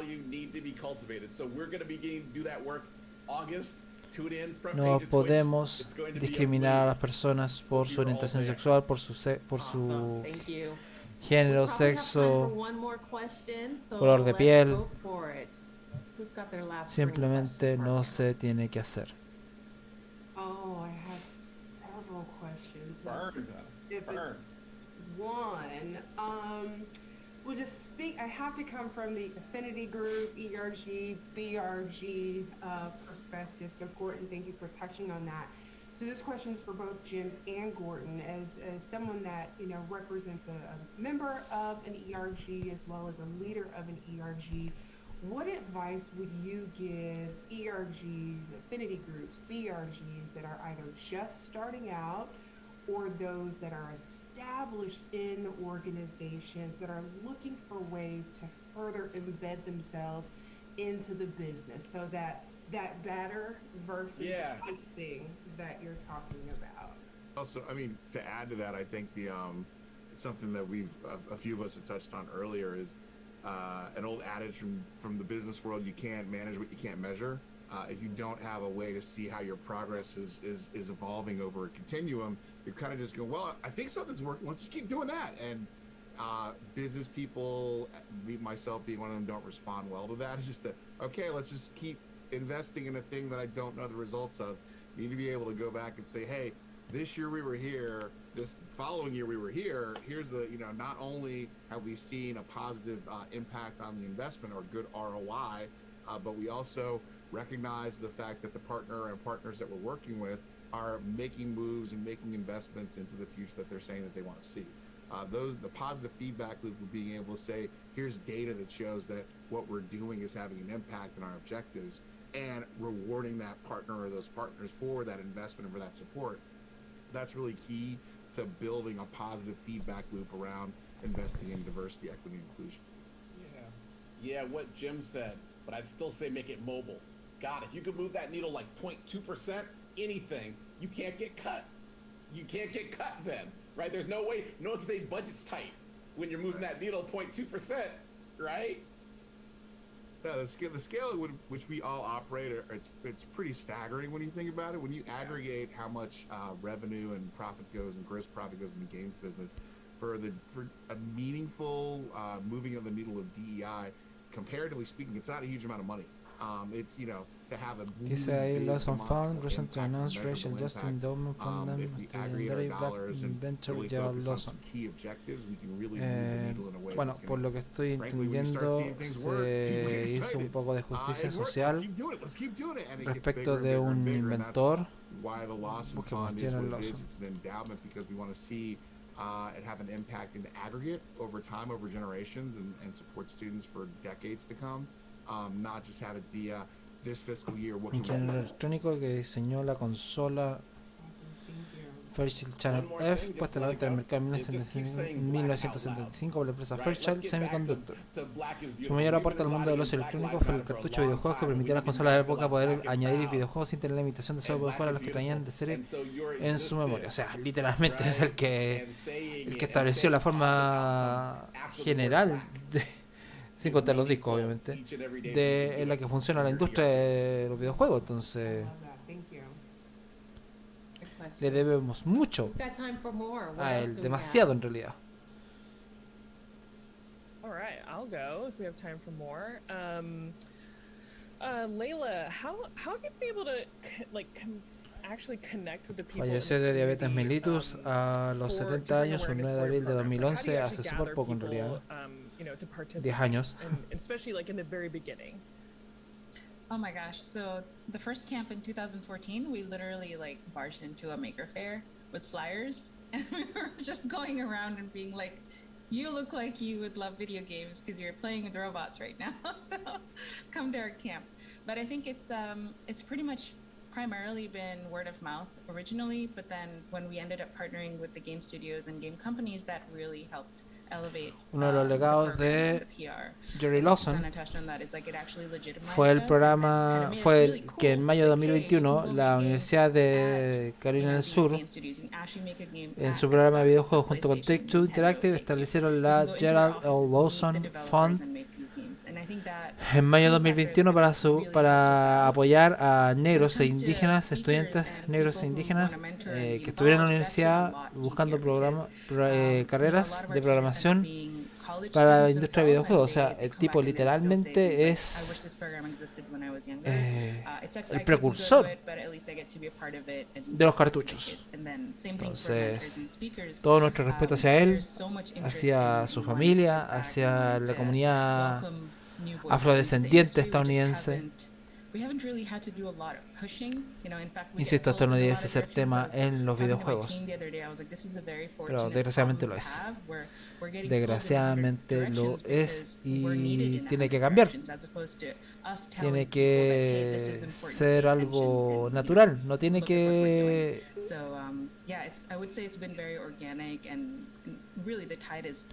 No tiene que haber diferenciación entre si eres negro, si eres blanco, si eres amarillo, tu color de piel no tiene que ser impedimento para ser partícipe de una industria tan grande como los videojuegos. Lo mismo si eres mujer, si eres hombre, si eres gay, si eres lesbiana, bisexual, transexual, queer. no binario. Es una industria que tiene que primar por la calidad de sus videojuegos y no por la orientación sexual, el género o el color de piel de la persona. So thank you all. Thank you, the viewers, for joining, and have fun at the virtual E3 conference. Games for Change.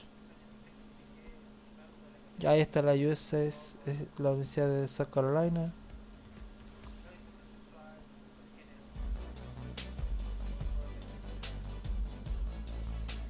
I think ever since Mega Man X, I've just loved the sort Creo que eso of fue la conferencia de Take Two Interactive. pixel art style. As an artist, No fue más que una conferencia de partners de Take Two, Games for Change, Kills My Games, Gay Gaming Pros y el programa de la Universidad de South California, South Carolina creo que he dicho por error, South California. Grand Theft Auto San Andreas. I feel like that was the first video game that I've ever Para tener played mayor inclusión en el mundo de los videojuegos. in one game and felt like, oh my gosh, my people, you got the Isley Brothers playing on the radio, like, oh yes, this is where I need to be. Parappa the Rapper on PlayStation, man, bring that back, PlayStation. Parappa got more bars PlayStation, dijo. than half the industry right now, so I recommend that you all go check it out because it's one of my favorites. I think it might be Apex Legends, and I know, the thing you're most excited about is the thing that you've just done, but truly, I have been waiting my entire life to play a character like Vault, and it's changed my life. My favorite game is, without question, absolutely League of Legends. It's been like a decade since release, and it's still just at the top of the charts, and it's where I go with all my friends and hang out. It's my go-to. That was the first female I actually ever seen play video games. It's my mother, and she loved 007. And we would all play, me, my brother, my mother, and my dad, and we would just go crazy in that game, have game nights and everything. Lion King, Sega, on Sega, because that will teach you about life right quick. That was hard.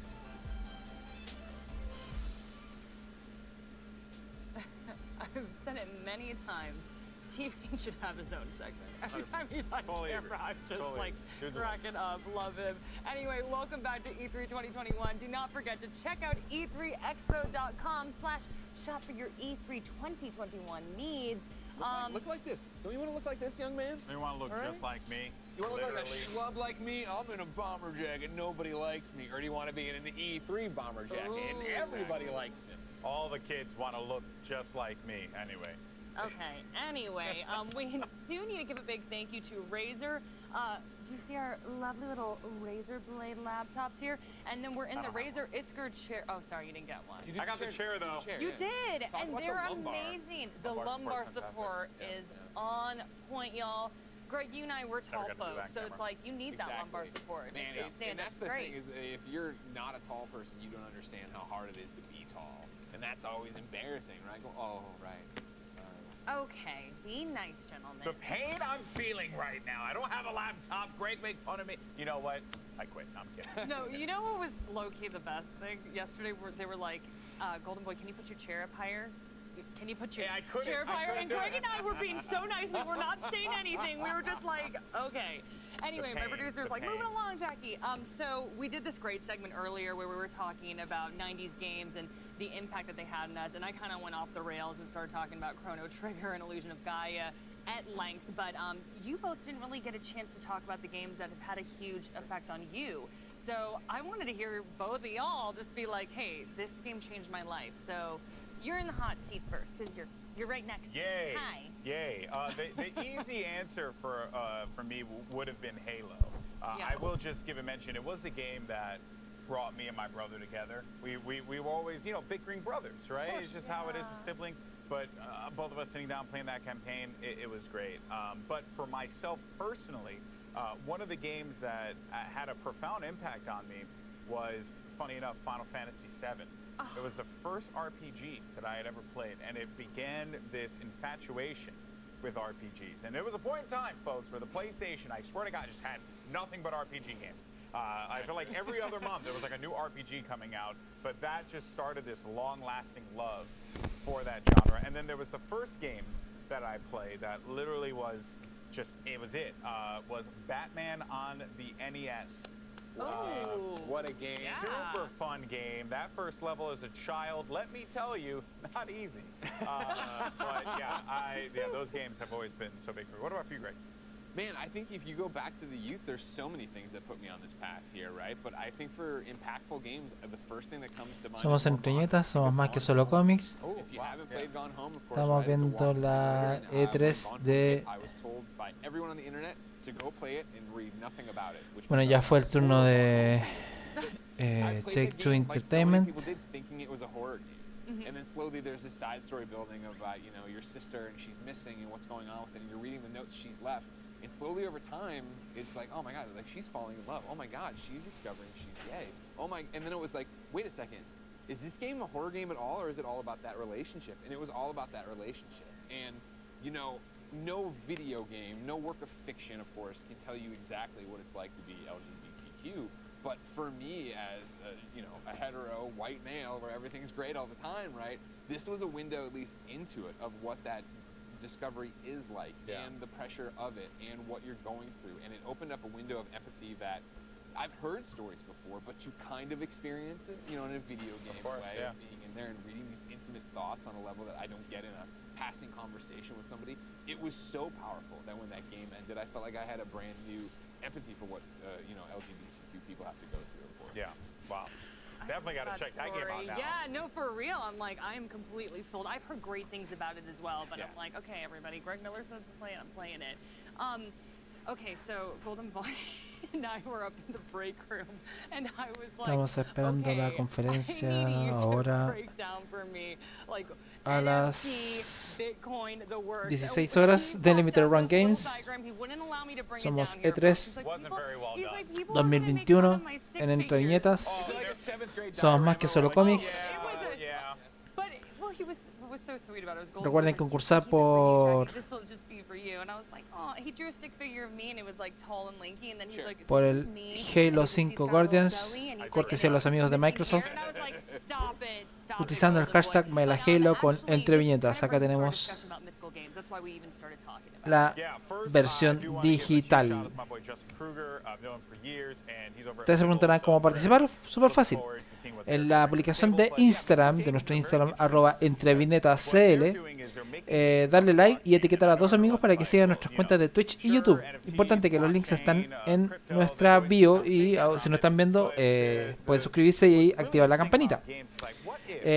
Importante que si tú y los que tú etiquetas no siguen las cuentas, no podrás participar y quedarás fuera del sorteo.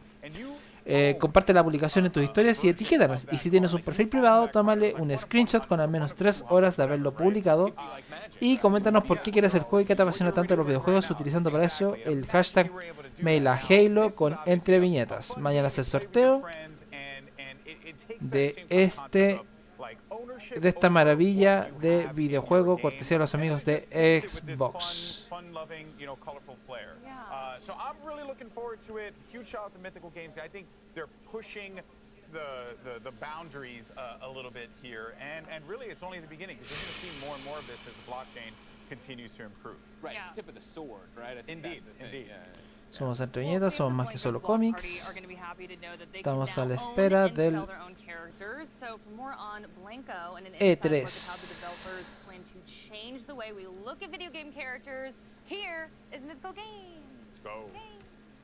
¡Ey! ¡Yay!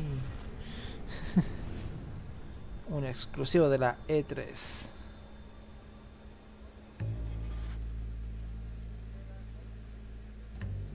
Take one, ABC, common mark. ¿Qué fue eso? In one words, what is Blanco's block party? Oh man. Blanco's block party is a lot of things. The game or just the Blanco? I'm looking at you. Perfect. Awesome. So Blancos was originally what we thought a player-owned economy in a video game could be. So it's a cool mixture of art, design, music, entertainment. This is like the evolution of modern art. Seeing how those artists use different mediums again, you know, it's not just about canvases. 50% of my work is digital, and there's been rarely an outlet for that digital aspect of things. What the gaming industry has really become is a lot about microtransactions and getting as much money out of the player as possible. What we're doing at Mythical with NFTs and blockchain really changes that script. By the end of this time next year, I'm going to have a whole row of blancos. So. Play, earn, collect, sell. That's it. Sorry, Somos Entre Viñetas, estamos a la espera del E3 de Limited Run.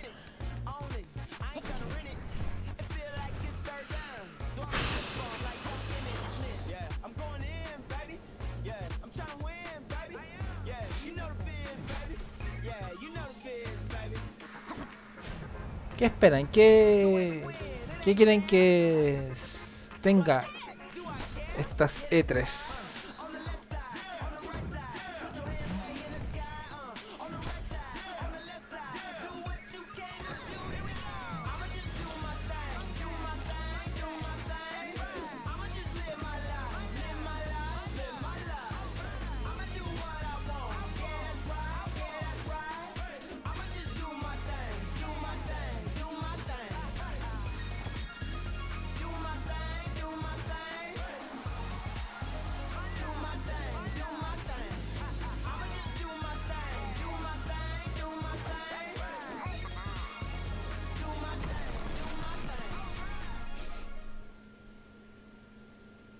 I just had a quadruple espresso. Is that a problem? Hi, my name is John Linden. I'm the CEO of Mythical. So working with Rudy and Jamie have really been a lot of fun because we really have kind of merged three different industries into one. So we have kind of obviously deep experience in gaming, but we also have teams from blockchain and we have teams in marketplace technology. And bringing these three worlds together, it's been a challenge at times, but also it's really helped us explore how to make this work. And I think that's been the intersection of those three industries together has really made Mythical special. I hope that players within Blancos can really kind of be what they want to be. You know, it's kind of a safe place that people can come. It's a great, strong community.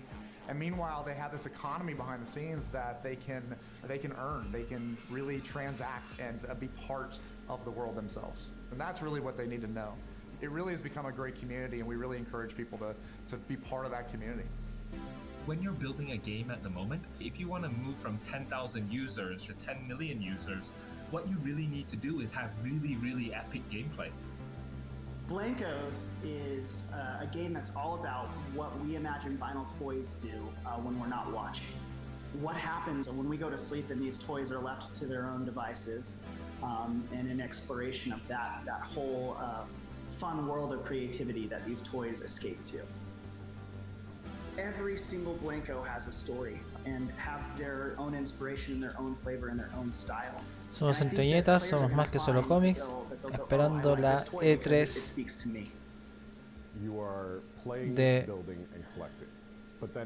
Limited Run Games. You don't need to understand NFTs or blockchain at all to play Blanco's Block Party. All you need to know is how to play a game, and we teach you that. The Junction is an amazing place where the Blancos go to express their creativity. Players are going to have a role in helping to bring that world online. It's just this city full of tons of different designs and colors and patterns. But the point is that you are meeting up with your friends, you're practicing your new skills out together, and then you're jumping into mini parties. Yeah, okay. Players can build their levels using our Blanco build tool. They can make whatever level they want. They can set the terrain, and then they could set the win conditions, and they could set the game type. So you can make this level into a shooter, or you can make this level into a race. There are things that we didn't even think was possible with our level editor that they have been able to do.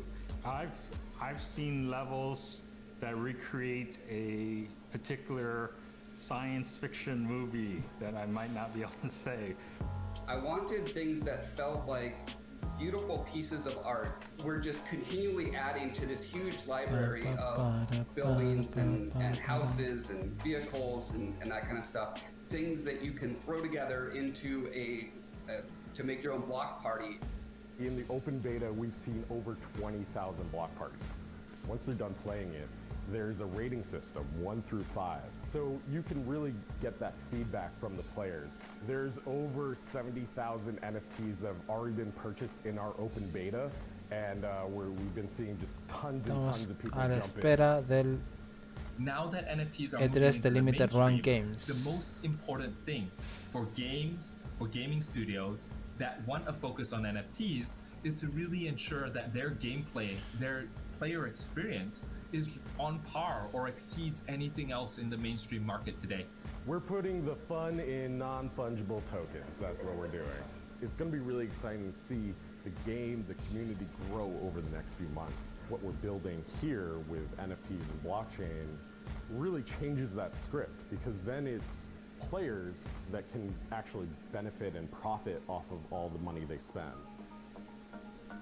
Part of my art exists in the fine art world, and in that world, I could create a painting and sell a painting, and then that painting goes off to a collector, and then I get paid once, right? And then I have no idea, no control over who gets the painting, no idea if 20 people sell it down the road for exponential amount of money. I never see a dime of that. I have no idea what to think. So one of the cool things about NFTs is that smart contract that's locked in, and you're able to just not only track who gets it, but share that profit forever. While one will collect for love, the other side that you want to collect from is also from a perspective of capital appreciation. You know, when we look at the collector world today, vinyl toys are on a tear, right?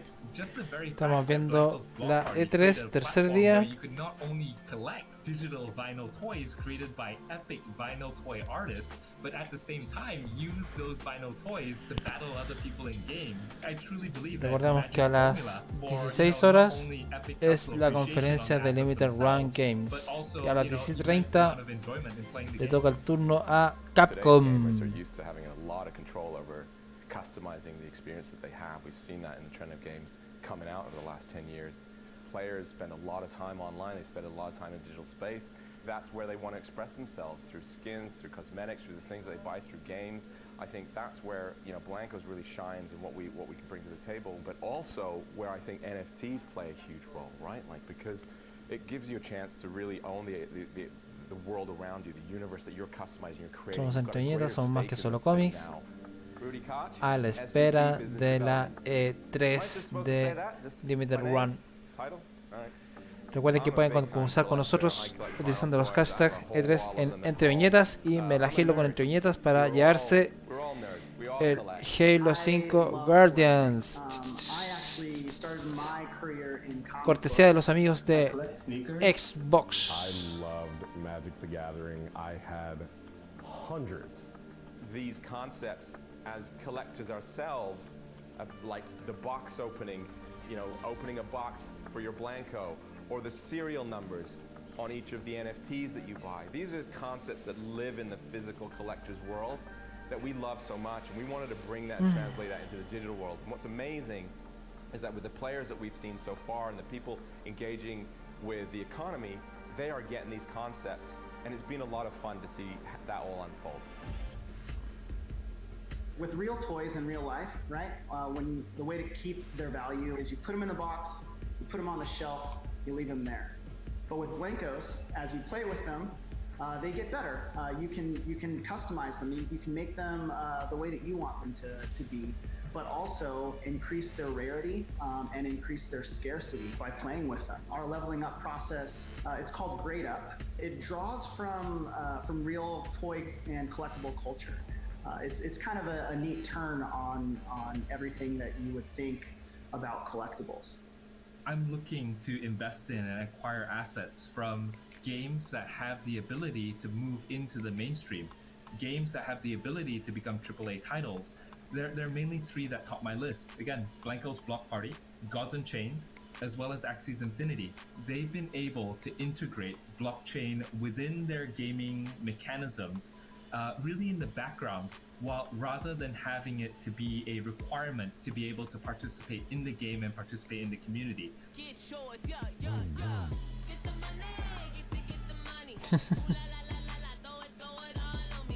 A really key focus for my team has been making sure that our marketplace is very accessible for really all players in the game. This is going to continue to develop as we add more functionality around cryptocurrencies, being able to use your crypto wallet, but the core focus of our product is making sure that the mainstream audience is able to enjoy the game and have a super simple experience. Historically, like if you're playing a game and you're trying to sell your items, the game developer doesn't support that, right? And Mythical Games takes the stance of we enable it and we facilitate it. Mythical's blockchain uses proof of authority for consensus, which basically is a much lower carbon footprint than proof of work. And we're planning to bridge to multiple chains. We're bridging to Ethereum, which is about to go to proof of stake, which is about 99.5% less energy. By using blockchain technology, you own your game assets, and then you can build another marketplace, you can build another interface, you can bring them into another game, different metaverses, and that's a new paradigm, and it's inevitable, and I think gamers are going to demand it. Traditionally, like when you're participating in a marketplace, you're relying on trust in the company to keep the database accurate. Where Mythical Games is using a blockchain where our smart contracts are publicly Estamos entre accessible, Viñetas. so you have Estamos confidence and trust that esperando you're getting las what you're buying and your true ownership. conferencias de Limiter Because One traditionally y game de companies can say there are 1,000 of them, Capcom. but who knows if there are 1,000, right? With Mythical Games, we have provable scarcity, and with provable scarcity, as an investor, a collector, or a gamer, that's really what you want. I've been drawing since I could hold a pen or a pencil. My granddad taught me how to do an engineer drawing when I was 4. You know, I've just fell in love with the idea of drawing and creating. It's just something that gives me a ton of joy. As I started to look around at art, it always really appealed to me, but I was always really appealed by graffiti art and the music that I listened to. Do I have a favorite? That's like asking me what my favorite child is. It's currently my daughter, by the way, if anyone was asking. So for me, it just evolved over time as I started to learn a bit more about street artists and see the evolution of street artists, see an artist go from kind of painting an illegal wall to having a gallery showing or something like that. Seeing how those artists use different mediums again, you know, it's not just about canvases, it's about sculpture. It's about taking these shapes and these 3D canvases and expressing their desires, their needs, whatever it is they're trying to say on a different canvas. We know where we sit now compared to 20 odd years ago when all these artists were still just street artists getting arrested for doing throw-ups on trains, and now, you know, a couple of $1 million at Sotheby's. I'm like, it's pretty cool. Where should our hands be? Let's do this. Oh, okay. I'm super excited to talk to you guys about some of the artists that we're bringing into the game, some of the first collaborators, and I think it's appropriate to start with Michael Lau. Michael Lau is a legend in the space. He's definitely known as the godfather of vinyl toys. He has this really awesome quote, which is, all art are toys and all toys are art. And I think like that is perfect for Blankos. And so I think we're really excited to see his style come alive in our realm. 點解想合作？咁其實一路以嚟都好想自己啲 character 可以喐啦，好似可以做一啲 animation 啊或者 game。咁今次真係有機會同一個咁配合到 figure 個 game 合作，所以係好開心。Another artist and designer that we're super excited to talk about is Quix. And what I love about Quix is that one, he's a graffiti artist, but two, he's super hip hop culture.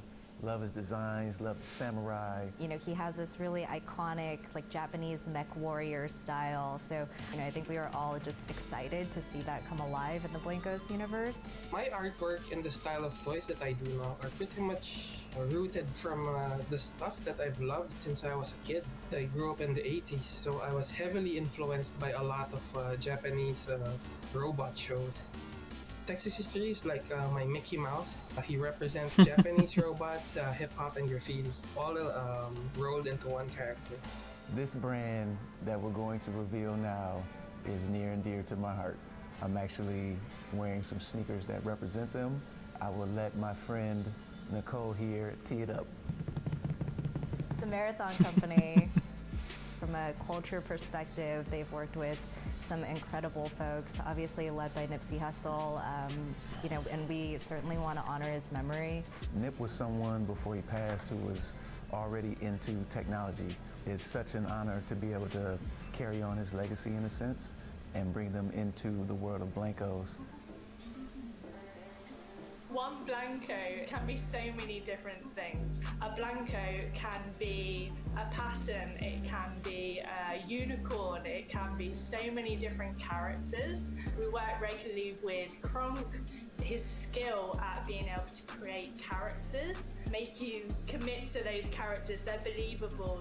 And then we have JPK, we have industry legends like James Groman, Nikki Davis, Sarah McPherson, Algron Chamako, Junko Mizuno, Hakata, and Thomas Ham. We're not just picking from one person's perspective, which really helps to kind of broaden those cultural references.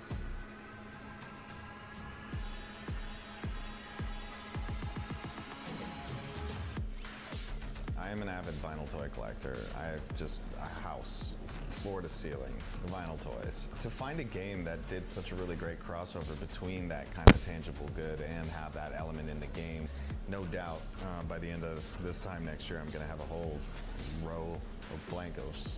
So. It's art in a 3D form. I think it's a really great online safe haven for street art where it keeps its integrity and it isn't bastardized. Whether it's on geometry or it's sculpted or it's just tags on walls and stuff like that. I like that. I just like exploring the space. And then you still see this coalescence of cohesion as opposed to a random vomit. Art exhibit games like Blancos, I think is a really great bridge between the traditional mediums of creating art, digital art, or street art or stuff like that, and then into the game engine. And that's cool because all the elements that are familiar to the Deadmau5 fan were really well executed in these skins.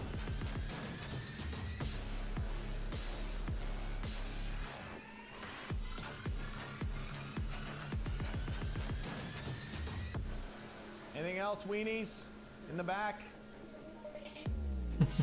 So now that the video is coming to a close, download Blancos, blancos.com, bring your vinyl toys to life, build your own levels, buy all the designs from your favorite brands, artists, and designers, share it with all your friends so they download and play it together. And we look forward to seeing you within the world of Blancos. But wait, we're partnering with the fashion industry's most coveted brands to bring you their style, Blanco style.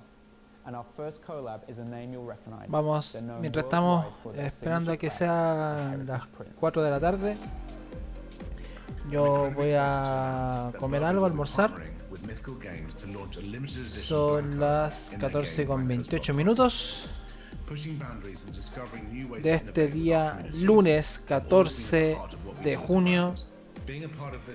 Fue la conferencia de Limited Run muy referida a la inclusión más que a los videojuegos o la inclusión de personas, minorías, etcétera, en los videojuegos. Y a las 16 horas la conferencia de Limited Run Games, así que vamos a poner que a las 15 vamos a volver. Son las 14:29, o sea, en una horita más.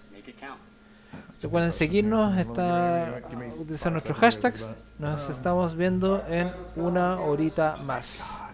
Entre tanto, los dejo acompañados de todo lo que es la E3. Nos vemos en un rato más.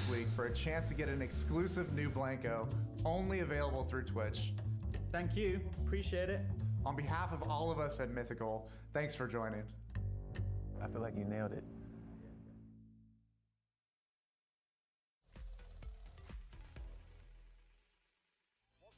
To E3 2021, and we'll get to our thoughts on Mythical Games here in a second, but first we wanted to remind everyone that they could win a $100 gift card from our partners at DoorDash just by tagging them in a tweet and following them on Twitter It's as simple as that. But Mythical Games, you know, I said before, it's a different kind of experience, right, Jackie? It's did you learn a little bit about the blockchain? I mean, I learned so much, and honestly, the art was breathtaking. Yeah. They were talking about how this is the evolution of modern art. I think deadmau5 himself said this is a safe haven for street art, and I'm honestly just blown away by the entire concept.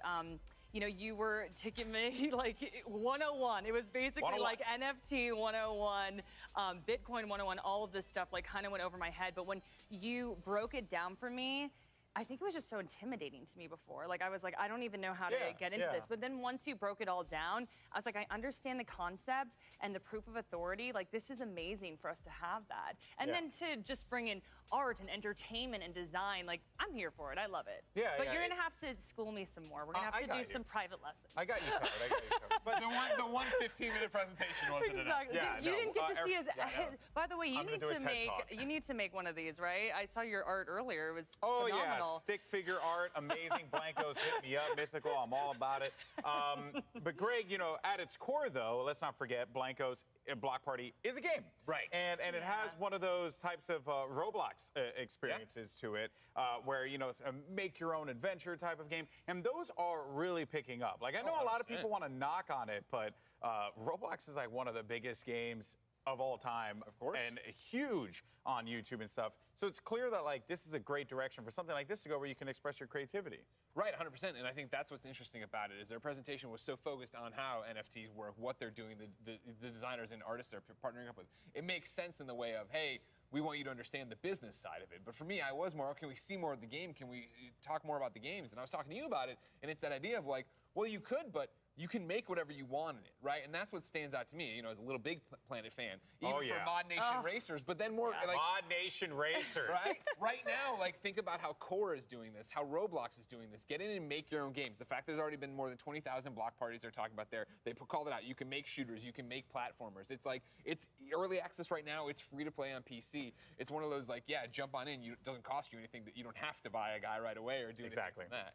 Yeah, a very, very cool concept. I'm very excited to see where they go from here. 100%, Greg. 100%. And also, anyone can hit you up on Twitter for private lessons, correct? Yeah, totally. Just make the YouTube video of it, Golden Boy. That's all you need to do. I'm just trying to get out of frame, guys. Okay. I'll get you out of here. What do you do when you get one of the hottest DJs on the planet collaborates with one of the sick indie titles we're talking about? Well, I caught up with deadmau5 and Jamie Jackson of Mythical Games to explain how they plan to keep the party going for Blankos and the crew. He talked to deadmau5. What?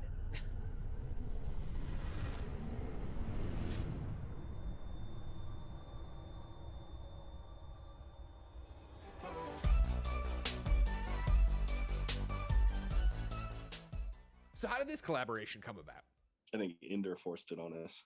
Yeah, Rudy forced it on me. We didn't want to work together again. We would. No. It was all mandated. Orders from above, from our benevolent overlords. So that's mostly true, but also, you know, we're in the video game world, we're in the NFT world. You know, Joel, you've done some cool stuff in it as well, right? Yeah, a little bit. Yeah, I've been playing around with that, but I you know, outside of like, you know, the woo and wah of selling JPEGs for tens of thousands of dollars, I really liked what you guys were doing with like kind of the integrating the tangible good with that same kind of video gamey thing. That was what really got me excited. First time with Blankos anyway, where we kind of put somebody in the game and tried to create what their character was like. You know, it was pretty cool. It was pretty like figure out how we represented him as well. What was the inspiration behind the deadmau5 cross Blankos character? I mean, from my point of view, I knew like how Joel's cat Meowingtons is a big part of his life, and it felt like, you know, we wanted to represent the head, the mouse head, because it's such an iconic part of who he is and what he does, but we kind of didn't want to just do a modification to the Blanco. We wanted to make it a bit bigger than that, so it's actually the first time we've got a full head attachment in the game. And then we were like, well, you know, it'd be cool if when that head comes off, it's not Joel underneath, and it's Meowingtons, and we kind of took a play on that, and I thought it was really cool. Yeah, I mean, I think it was really cool that they didn't just schlep a mouse head on it and call it a day. I mean, they also integrated the cat, my cat, Meowingtons. who I'm a big fan of, and just the fact that, you know, it's like the mouse head, but when they take the mouse head off, it's actually Meowington's, which is pretty cool because he's kind of all part of the Dead Mouse Joel ethos. Yeah, I like with the Wii rep through one of your early suits in it as well. That was a long-term fan. Yeah, I stopped doing that. It was just too much effort. I like the first 2 or 3 shows, I did the suit thing, and I'm like, you know what? Just it's too much. It's too much. We're gonna strip it down a bit. It's a cool throwback, though. How do NFTs expand the reach of your brand? It's a new technology and all that stuff too. So we're just going through the trials and tribulations of what is it? Because I think the general consensus right now, if you were to ask a man on the street, oh, what's an NFT? Oh, isn't that like a $10,000 JPEG? You know, is kind of the answer you're going to get. But it's really a lot more than that. It's the underlying framework and technology that allows for, you know, the blockchain provenance, you know, that unique identifier that can be used from platform to platform to platform. So think of it as like what Steam's is to video games is, you know, is like the world's Steam, you know, like, so it's every time you log into Steam or something like that, they're gonna use Steamworks to, like, you know, grab achievements and stuff like that. It's all stored on that centralized system, but blockchain being the similar concept, but decentralized across all computers and stuff like that. And because the way that the infrastructure works with blockchain is that's all very easily swappable. The metadata, not the actual assets, but that metadata that ties to the assets can be interchangeable between a multitude of systems. So now I think that people are just now starting to kind of take in that standard protocol of, you know, fetching and receiving wallet data and stuff like that, and tying assets to individuals through game platforms is a big win. But then what are the benefits of NFTs for players?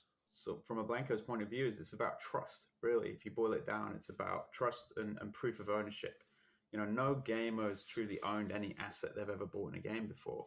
You know, it's all just a license, right? And you kind of just trusting them. There's no way to prove it. Whereas with NFTs, you can kind of, it's proof. You can see it. It's open. You know, if we say there's this many, there's this many. If you own it, you own it. And with Blancos and our marketplace, that means you can also go and sell it as well. So really, it's just about trust and truly owning the assets that you pay money for. When's the first Dead Mouse Blanco drop? This summer. This summer? Like this summer or next summer? This summer. Oh, nice. Thanks for joining us, guys. Now, let's get back to the show. One of the things I liked, obviously, in the Dead Mouse presentation here was him being very much like, why are you doing this with your brand? He's like, because nobody knows what it is. Like, it's groundbreaking, it's cutting edge, and like, I like the idea of embracing something that, is this going to work? Is it going to translate to video games? Who knows? The other thing I liked that I didn't call it from the original presentation, because I didn't get the presentation about NFTs from Golden Boy, you know? So I didn't you didn't get the special one-on-ones. But I really appreciate the idea that the original artist gets money on these. I didn't realize that. That's like, amazing. you make it and I buy it from the marketplace, but then I sell it 20 Well, times you know, over. you heard what he said, right? Like, you know, he makes one of the artists said, I make a piece and then that piece gets sold and then that piece gets resold and then resold and resold. And that artist doesn't see the value from it. And I think that's something that a lot of people, you know, can relate to. Like content creators can relate to that. Content gets reused all the time and they don't see anything from that. And this is like a way through the blockchain to be able to ensure that through these smart contracts, you can do that. So it is beneficial for the creator, which, you know, without the creators, we don't get a lot of these cool things, right? Yeah, 100%. Proof of authority in the blockchain. Girl, there you go. I'm proud of myself. It doesn't work. I don't know what that is. If you don't, you know what, get out of here. Well, I hope you folks at home like indie games because we've got you covered. We are going to take a quick break, and then our Voices of E3 will discuss the indie gaming industry right before we reveal some of the hottest new indie titles releasing soon. So stay with us. If indie is the future is now. Ooh. That did not go as far as I thought. My craziest E3 story is that I lost my wallet at the beginning of the day. I had this Pokeball wallet, and it dropped out of my bag, and I thought, well, that's it. My life is ruined. Well, I still got to get all this footage in. So I still did E3, and then I got a call from Lost and Found, and they'd actually found my wallet, and I felt like that was the biggest W of my life, because I had an amazing E3. I got to go to the Cyberpunk Lounge. I got incredible footage, and I got my wallet back.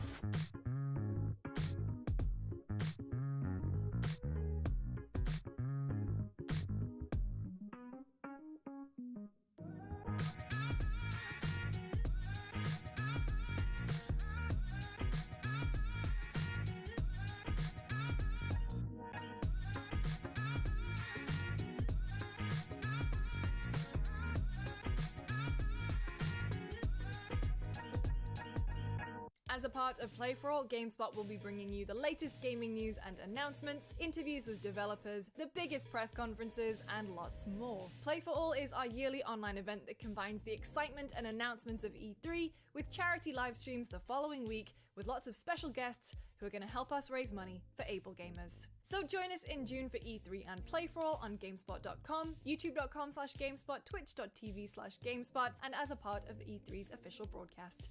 See you then. 篝火营地是中国领先的游戏媒体，创立于2018年，致力于为全世界的中文游戏玩家提供专业、精准、迅速的资讯情报。篝火营地立足于中国，与多家国际一流游戏媒体同行达成正式内容合作关系，源源不断地将最新鲜的游戏资讯第一时间带给全球中文游戏玩家。自成立以来，篝火营地在全网的内容浏览量已经超过5亿，服务了数百万的读者和玩家。我们的愿景是做游戏文化传播者。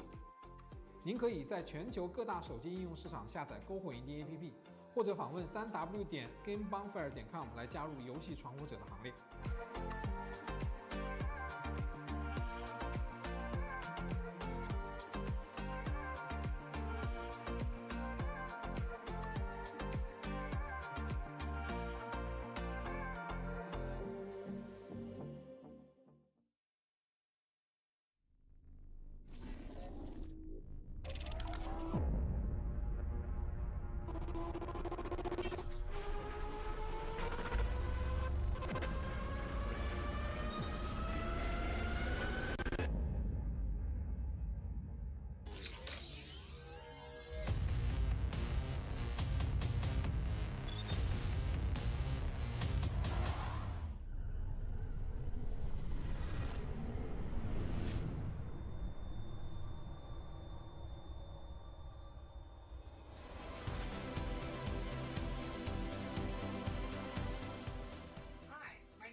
Hi, I'm Ariko. I am a self-proclaimed Nintendo lifer. I want to work at Nintendo as long as they will keep me. I am head of indies, and I'm probably one of the handful of people who have worked in all 3 major regions, so Nintendo of Japan, Europe, and currently I work at Nintendo of America. I am super honored and excited to be here today. Thank you. Hello, I'm Mike Micah. I'm studio head for Other Ocean and Digital Eclipse. I've been making games for far too long, but my favorite games these days happen to be these really fun small games called indie games. Hi, Michelle Branstetter, Director of Business Development for Freedom Games. I started in games long ago, PS1, Brew, even earlier than that. Love it, excited to be here. Thank you for having me, and excited to announce more games too. Hi, I'm Edmund McMillan, creator of Super Meat Boy, Binding of Isaac, and a bunch of other games. I'm an indie game developer. You may know me from Indie Game the Movie. Well, maybe not. It's 10 years old, but I'm here. Hi, thanks for having me. So in recent years, and particularly over this last year, we've seen more and more people playing games. Indie games have filled the void of social and activities in the day-to-day life just as much as AAA titles. Do you believe that this line between indie games and larger publisher games is becoming blurred in the eyes of gamers? It's becoming more of a drastic thing. Like there are super indies, and then there's this like marketable indie, which is I think a more acceptable thing that a lot of publishers are picking up. But it's kind of surprising. The real breakout hits tend to be the ones that aren't even being looked at by a publisher, that are just being picked up by, going viral, essentially. It's right to say that like indie seems to be the in thing right now. A lot of people are like, indie games, go here. It's like a category. Go to the indie games category. But I do like the idea of blurring the lines, because when I was a kid buying software or downloading software, whatever you were doing back then, I would not disassociate what Jeff Minter was doing from, say, an Activision game at the time. And right now, when I'm sitting there like going through a storefront, I'm not looking for like specific things. Things catch my eye, and I see all these smaller games. There's so many of them now. But like, I'm actually looking for something that appeals to me. It's like when I used to go to the music store and go to different sections in the store. I wasn't really looking for a specific artist. I was trying to find that artist that spoke to me and take a gamble on it. I love that part of this right now. I love that somebody can still in their garage with all the engines we have now and all the help that you can get online and create a vision and then put it out there for people to either come en masse and enjoy, or just come to take a look, and maybe you don't sell that many games, or maybe you don't like get that many downloads. But to me, that is what Edmund's saying is the quintessential indie in my mind. I want to add to that, because at Nintendo we're definitely seeing that. I think there's such a ease to access. There's more accessibility to tools and technology now, and so a lot of the smaller developers are able to self-express and really create unique experiences that they want to do. And at Nintendo, we definitely discussed about, okay, how do we define indies? Like, what does that mean? And ultimately, we decided, let our partners decide if they identify as indies, and how do they want to represent indies. And we're just here to really support and amplify their message. And if you look at our Indie World showcases, it's really intentional, where we let the developers talk. They're like the superstars of our showcases. And they're the ones who are on camera, and they're the stars of the show, and they get to tell their stories with their own voices.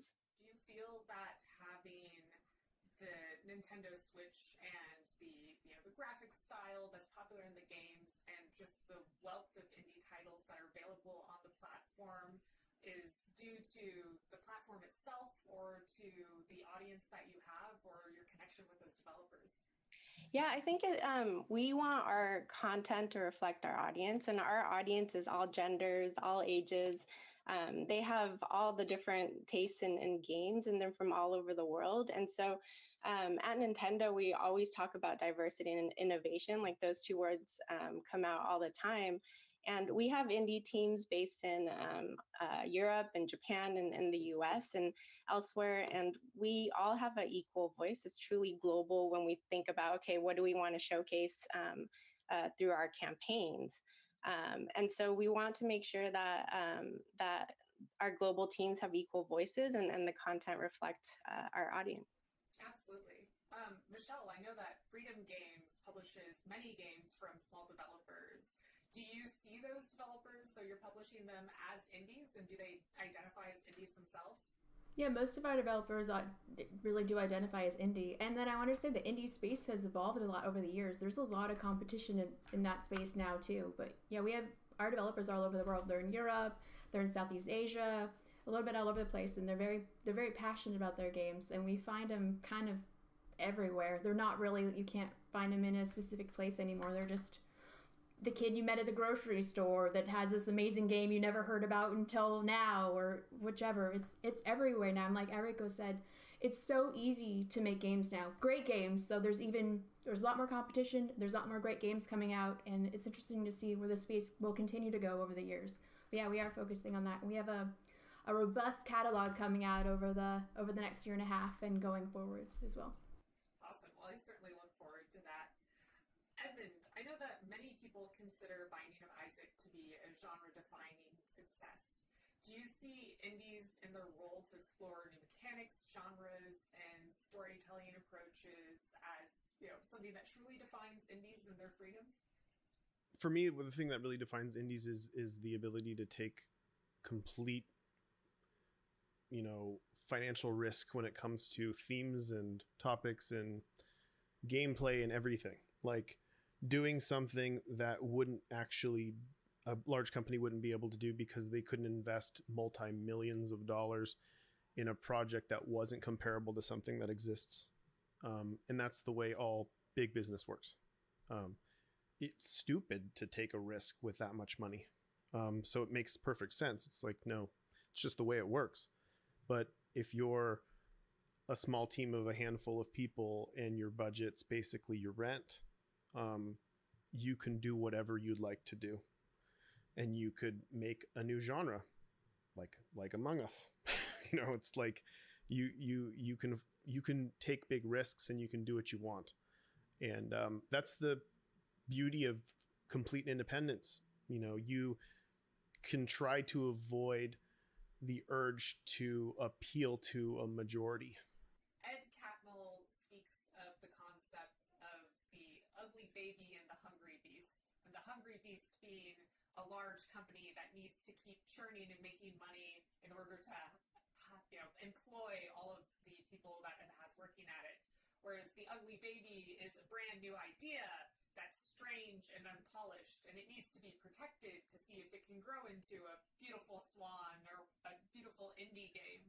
Do you feel like indie studios are particularly good at taking care of ugly babies? And do you have any advice for someone who might have this idea of their own and how to initially vet that idea to see if it's worth bringing into production? I think one thing that indie games do really well, again, we let our partners identify, but they put their heart and soul into it, right? They have a vision, they have a story they want to tell. They don't really care. It's about what they want to create. They have a vision, and that's what creates a magic. And for Nintendo, as long as that puts a smile on someone's face, for us, we're really excited about that.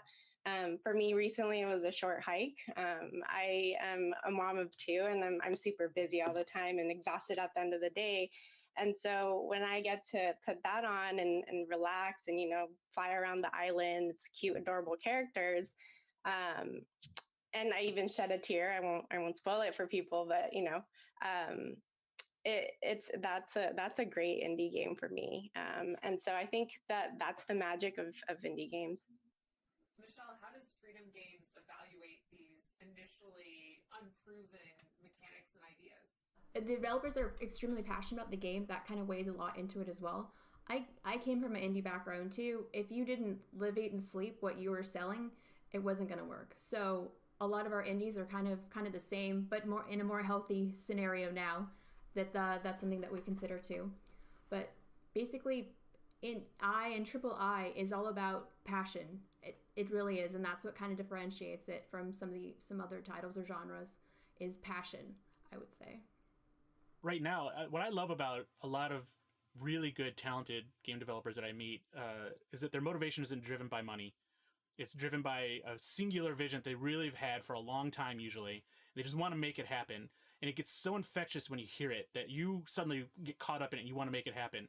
And the reality is, no, if people could really hear all the time, if people could really predict what a hit's going to be, we'd have a lot more hits. We don't. That's just stupid. There's always people in the room that you're not in. You're never at the table. They're saying, well, this isn't going to do X because they're doing some math on it. They're over, under, or whatever they call it, and all these different methods they use. But they're rarely ever right. But the person who has that singular vision for so long, who's thought about it forever, how can you pit those people against somebody who's been thinking about this their whole life and just wanting to do it? You really can't. Absolutely. I think storytelling itself is something that indie games can do very well, and particularly when it comes to telling unique stories. Are there any indie game titles that you have all played that you've found to be particularly inspiring or emotion-invoking in general? I'm a huge fan of games that present their themes through gameplay. Yeah. Whatever the story, I want to be part of it. I don't want to feel like I'm watching a movie that I'm hitting pause and then I'm doing something else and then coming back and hitting play. I want to feel like it's a dynamic living world that someone has presented to me, and what I do has some say in what this story is. Or it's a visceral experience. They're painting a world with bits and pieces, and you get to fill in the blanks. I think that's Yep. more complementary to video games because you're already in that puzzle solving creative mindset. So it lets people be more immersed in than simply just telling somebody a story.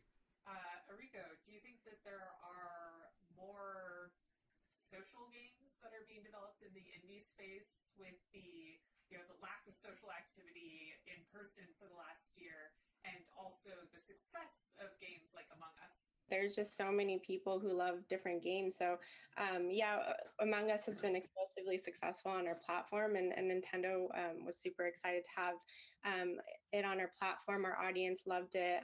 But look at Hades, for example, which is also on Nintendo Switch. It won Game of the Year recently at DICE. And so I think there's just all sorts of games. A funny story is Human Fall Flat. That's another puzzle game published by Curve Digital, and that's been massively popular in Japan. And elementary school kids who probably don't have the concept of indies, they just loved it. They thought it was super fun, and it's been really popular in Japan. So I think there's just all sorts of games that are fun and out there. Do any of you have other thoughts about the future of indie games, or what we can expect from the genre or art form moving forward? The thing I love most about, I guess, how we're referring to indie games here is I love the not knowing what's coming, because ultimately it's anticipating that I'm not capable of anticipating what's going to be the next thing coming out. Like, I love finding something I never thought I would like, or I've never thought would be a game or even fun. Like when Job Simulator, for instance, came out, I'm like, who wants to, it goes against Ron Gilbert's thing about like getting off a job and then going home and relaxing. I loved it. Or, like all these sorts of things, or like even some weird things that would come out of mobile and all this stuff. Like, I would just never anticipate that stuff and things like that. And it's I guess what I look forward to is the things I cannot anticipate. Well, this has been a wonderful conversation. It's so great to hear the different perspectives about indie games and indie studios, as well as hear your thoughts on what's coming up next and what to look out for. It's been a true pleasure. Thank you very much.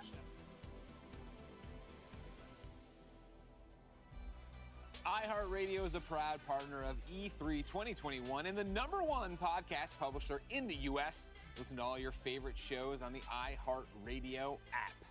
And, of course, Golden Boy, just like us. Use the razor stuff. Use the razor blade. Use the razor stuff. Use the razor chair. Have a good time. You know what I mean? I have actually been wanting a razor blade for a very long time. When I used to work at Twitch. Put it in your bag. Yes, I should. When I used to work at Twitch, you had an option. You can either get a razor for like Windows users or a Mac. Yeah. And I don't mess with Macs at all because I'm terrible. My brain just doesn't work that way for some reason. So I went with the original razor blade. Yeah. That was so fun to carry around the office. Just a sleek black thing. Sure, play games whenever you want, too. Yeah, right? it was amazing. That's pretty big. I used to just, at that time, I was playing a lot of controller games. So I would just plug it in and just go nuts. It was a good time. So yeah, it sounded like a shameless plug, but I swear to God, it was the truth. Well, speaking of a shameless plug, the Razer Blade is a great place to play indie games. And what an indie presentation we just had. Of course, it's not over. We have the indie panel coming up. But there was something said in that panel here. Janet Garcia, of course, from MidMax and Kinda Funny, put up this tweet.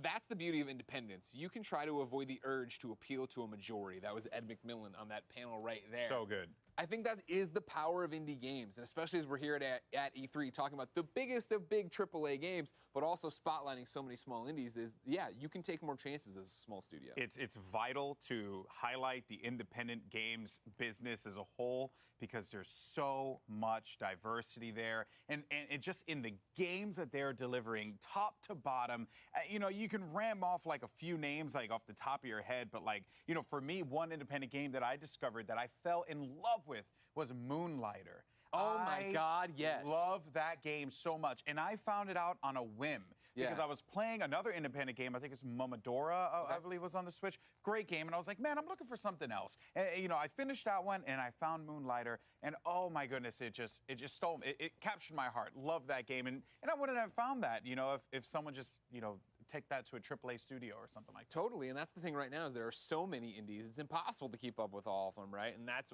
Moonlighter was the exact same thing. My job, of course, every day is to talk about video games, review video games, preview video games, and I didn't know about Moonlighter until somebody on our subreddit was like, this is a great game, you need to play it. 100%. And that's why I think it's so powerful that E3 keeps doing indie showcases, ladies and gentlemen. So let's get back to game reviews. Yeah. We know why we're here, we know why you're there. So, without further delay, here are some of the hottest indie titles set to come your way soon.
Been a long time, Michael.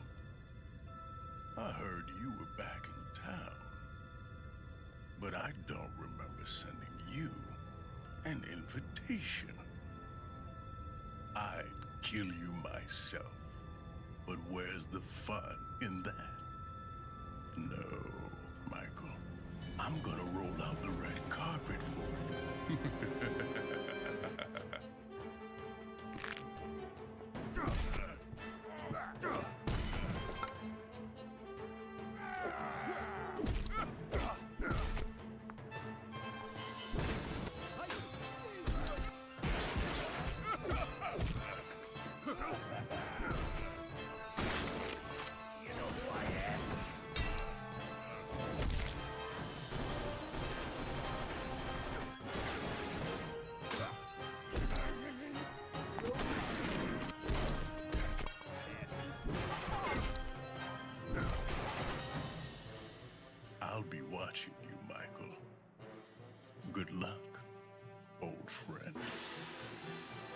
All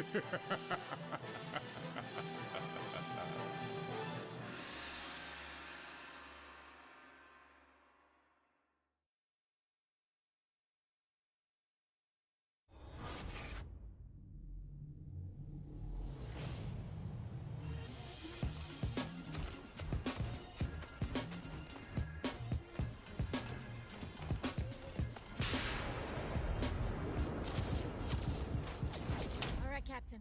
I got the intel. Good. Now take it to the uplink.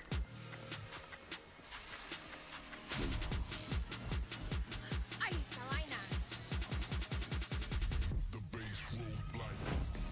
Target is marked.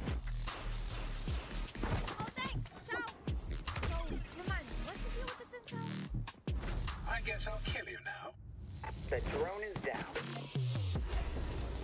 The drone is mine.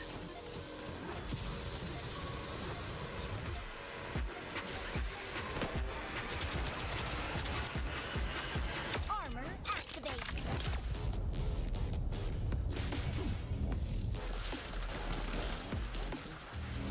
You are safe with me.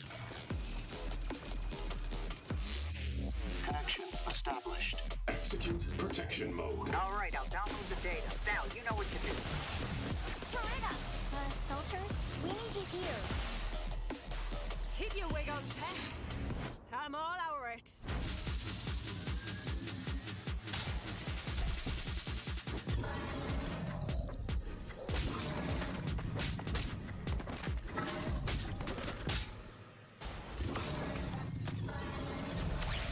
So, what we're gonna do with the intel? We need it for the job. You know, the heist, larceny. Larceny? More like...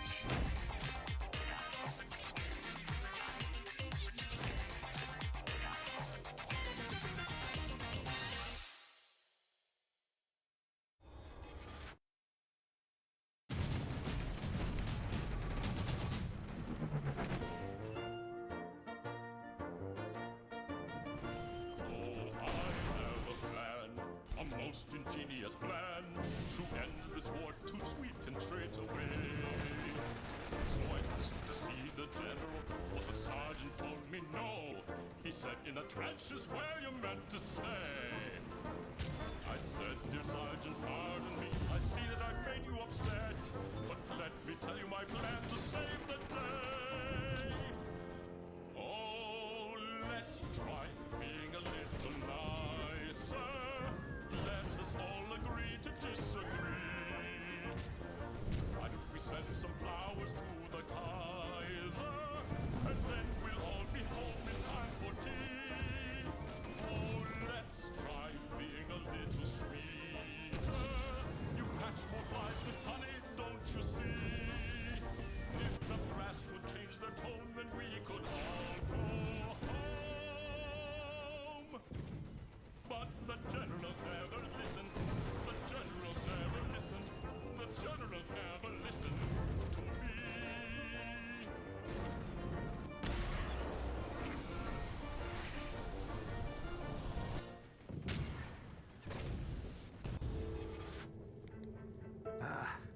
That was tough. Hamilton, some beast is looking at us. Whoa, would you look at that? Mars is one heck of a planet. So green and beautiful. Let's just be careful, sir.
Game developers are creative, passionate, and driven.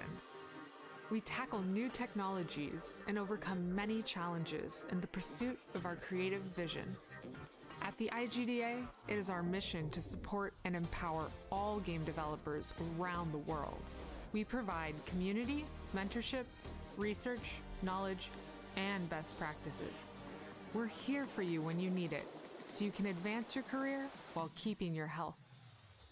Join us and help make our industry a better place for all of us, now and in the future. Help make a difference and join the IGDA.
What are you really made of? That music got me hyped, huh? I was like, okay, I'm here for it.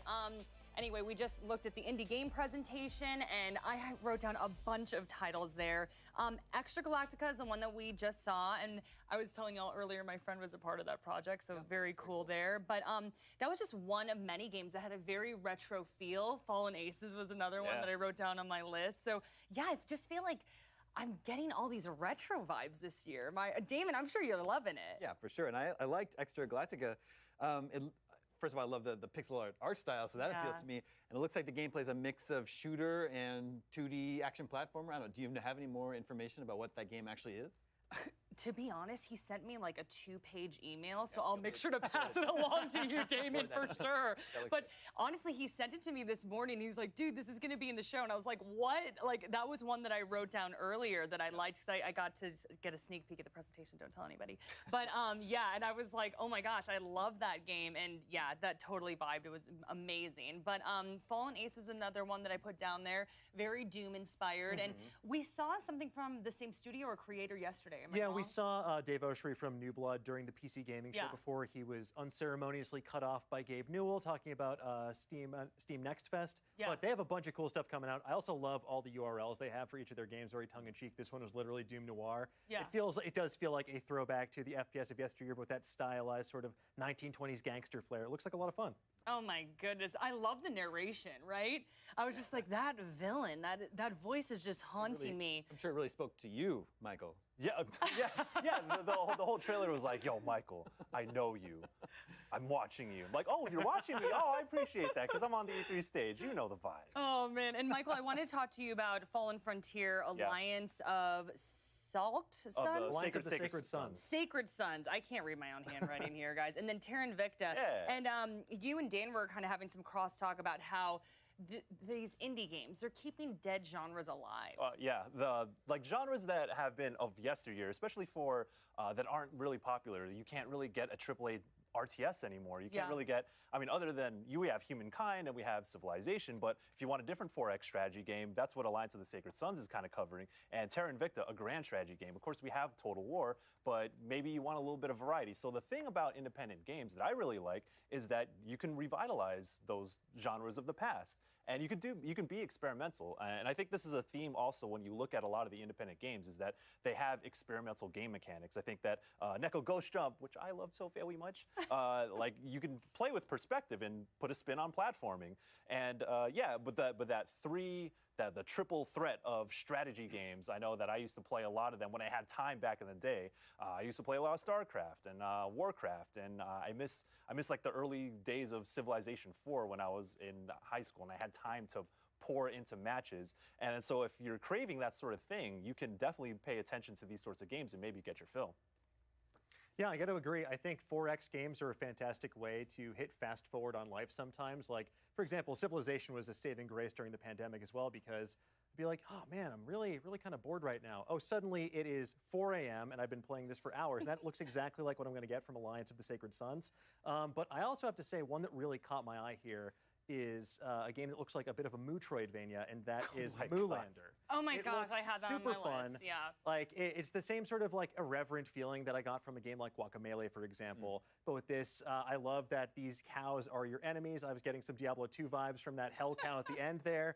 I'm just very excited to see what that has in store, because it looks like it has a good sense of action, gameplay, and whimsy. Wow, you really milked that one. An utter disgrace. Utterly.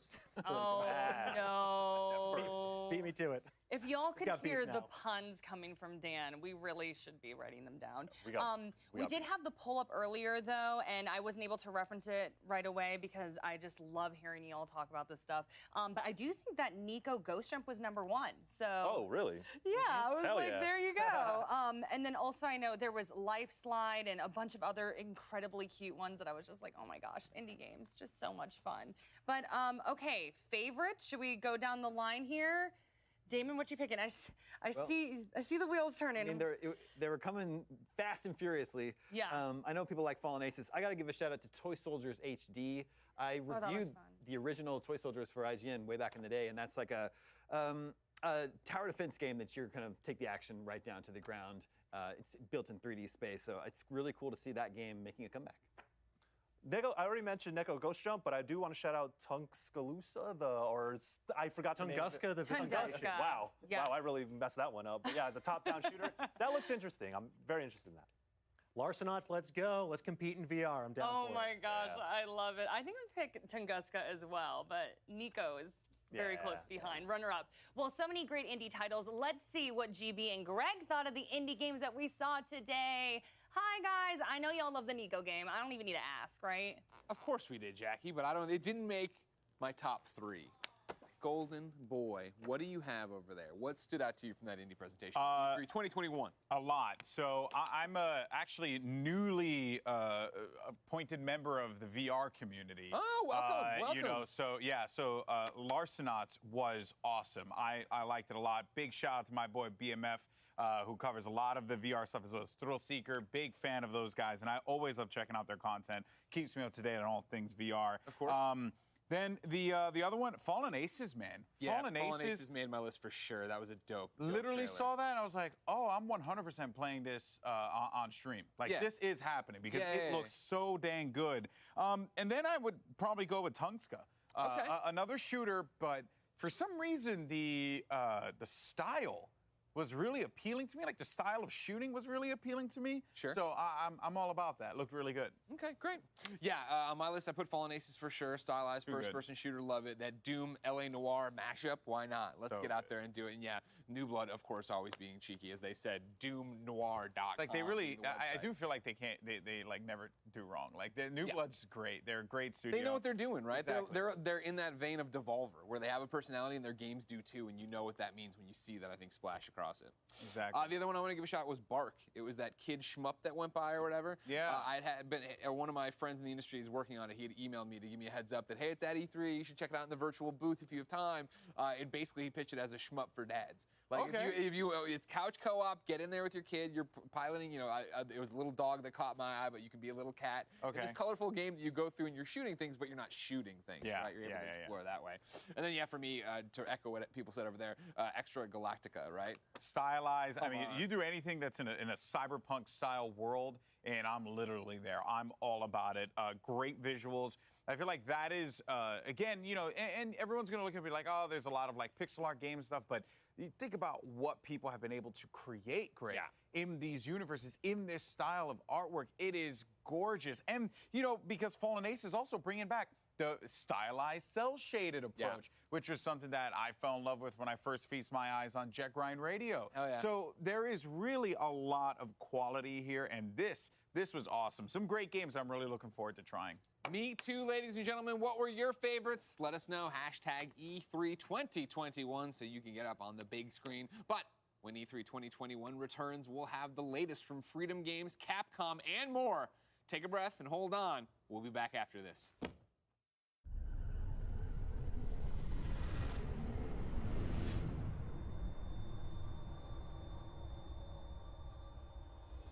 IGN Summer of Gaming has officially partnered with the ESA for E3 2021. IGN Summer of Gaming is now all summer long. From major press conferences and announcements at E3 2021 to the IGN Expo with exclusive gameplay and reveals to exciting first looks at the hottest new games and in-depth developer interviews, IGN Summer of Gaming has it all. IGN Summer of Gaming begins right now.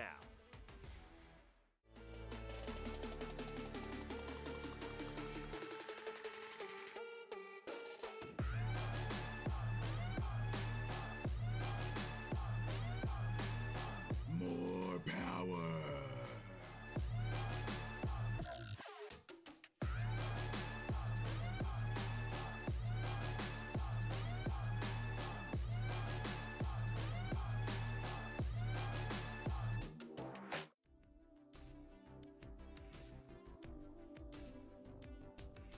There's definitely some kind of vibe that has built up over the years that, like, it's okay to be mean in a game, and I think that's got to change. We've all had bad days. We all get rolled because it's the same, like, 12-year-old cranking 90s on us in the Fortnite lobby, and we can't build as quick, and he just builds a Taj Mahal and then just, you know, drops down on you and you're angry. I get it, but I don't think we should all be okay with just accepting, like, oh, this is how people talk on this video game. Like, that is not okay. There's a difference between conflict and dialogue. When you're having a conversation, you don't have to agree. When it's becoming something that's toxic, right, there's no respect. It's a social contract you enter into as a human when you walk out your front door.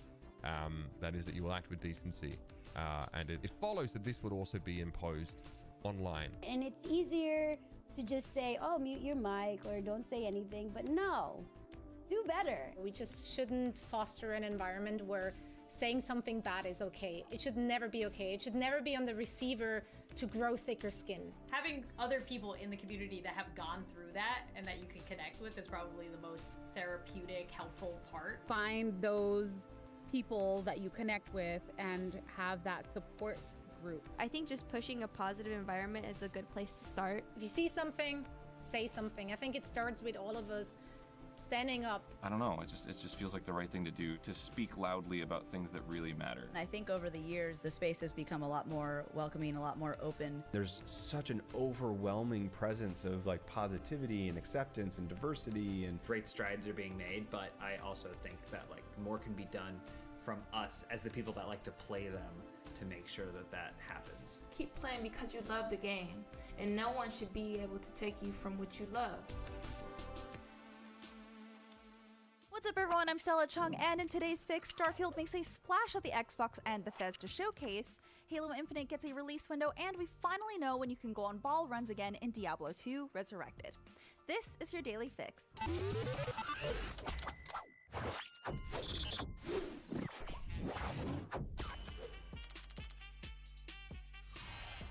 Microsoft came out swinging with a look at Bethesda's first new property in over 20 years, Starfield. The in-engine trailer begins on an alien planet aboard a vessel called the Constellation. The narrator talks about venturing into a field of stars, and we get a look inside the interior of the Constellation, which looks reminiscent of the space-age ships from the 60s. Beyond the cinematic trailer, we still don't know much about the gameplay itself. On stage, Todd Howard said that Starfield is about hope and shared humanity. Bethesda also confirmed separately that Starfield will be the first game created on its updated Creation Engine 2, which means improvement to graphical fidelity, among other things. A tweet shared by Bethesda Game Studios themselves stated, "We've spent years developing it to power the next generation of immersion and exploration." And yes, you'll be able to play it on Xbox consoles and PC when it lands on November 11th, 2022. That's not all Team Green had in store for fans, with a deeper look at Halo Infinite and its free-to-play multiplayer. Our first taste of Infinite's multiplayer came in the form of a fast-paced montage of match moments across a variety of maps. Cosmetic upgrades from Halo games past are making a return, as well as our favorite narrator. The free-to-play multiplayer suite will be crossplay and cross-progression. The experience will reportedly be optimized for every device: PC, Xbox One, Xbox Series X, and S. We also got a glimpse at the campaign with Master Chief using his grappling hook to pull himself through some zero-gravity wreckage. There seems to be a new AI construct working with the Master Chief, but judging by its dialogue, Cortana may still play a pivotal role in the story. Halo Infinite will be launching on Game Pass at release, but we just don't know when that release date is specifically, although they did say it was due this holiday after having been originally delayed out of fall 2020. With the remaster of Diablo 2 announced at BlizzConline earlier this year, fans have been wondering just when they can take on the forces of hell again, and we finally have an answer. Diablo 2 Resurrected is hitting consoles and PC on September 23rd. This HD remaster of the classic ARPG will be available on PC via Blizzard's Battle.net and Xbox Series X and S, Xbox One, PS4, PS5, and Nintendo Switch. It will include both the Diablo 2 base game and Lord of Destruction expansion. This follows a playable alpha in April, which looked pretty impressive. Despite a few changes, Blizzard is trying to stay true to Diablo 2's roots. If that isn't enough fire and brimstone for you, the remaster will be available standalone or as a part of a bundle, the Diablo Prime Evil Collection. This comprehensive collection contains the Diablo 3 Eternal Collection, which includes Diablo 3, the Reaper of Souls expansion, the Rise of the Necromancer content pack, and a few cosmetic goodies. Pre-orders are available now, and don't forget to pick up Word's Leg so you can open that portal to the Chaos Secret level. With E3 now in full swing, are there some games you're still looking for? Did Microsoft blow your mind? Let us know. I'm Stella Chung, and that was your Daily Fix. Now that you're all caught up on the news, be sure to check out the rest of our E3 coverage on YouTube, across social media, and even on your smart TV.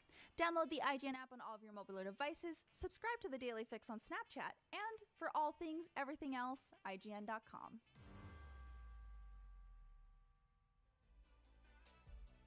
Welcome back, folks. Freedom Games is our next developer coming up. And, you know, when you have games that are like called Cat Cafe Manager or Dog Shelter, I think we can assume that things are going to be pretty fun. So, folks, here's Freedom Games.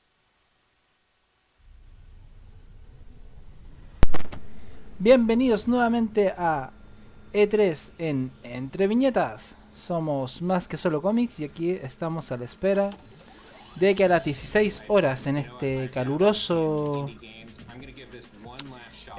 lunes 14 de agosto, o sea 14 de junio de agosto estoy clarito, lunes 14 de junio a las 16 horas comience la conferencia de Limited Run Games.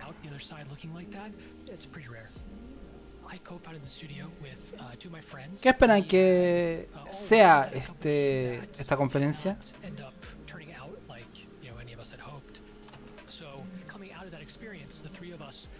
Esperamos sus comentarios. Mientras tanto, les recuerdo que pueden participar por esta copia digital de Halo 5 Guardians. ¿Cómo participar? Súper simple. En nuestra publicación de Instagram, en @entreviñetascl, está la pasada de concurso. Y estas son: darle like y etiquetar a 2 amigos para que sigan nuestras cuentas de Twitch y YouTube. Importante que si tú y los que etiquetas no siguen las cuentas, tu participación quedará fuera del sorteo. Comparte la publicación en tus historias y etiquétanos. Y si tienes un perfil privado, tómale un screenshot con al menos 3 horas de haberlo publicado. Y por último, coméntanos por qué quieres el juego y qué te apasiona tanto de los videojuegos. Y para eso tienes que hacer uso del hashtag #MelaHalo con Entre Viñetas. Somos Entre Viñetas, somos más que solo cómics. A las 16 horas empieza la conferencia de Limited Run Games.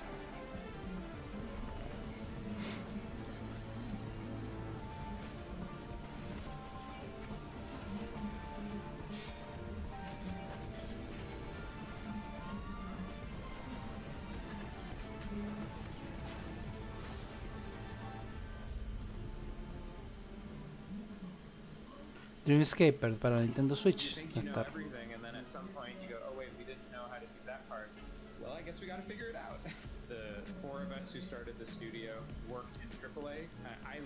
Estamos esperando a que sea la E3 de Limited Run Games.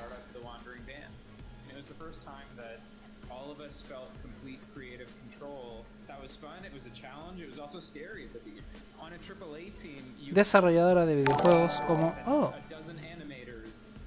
Gracias, César Sandoval.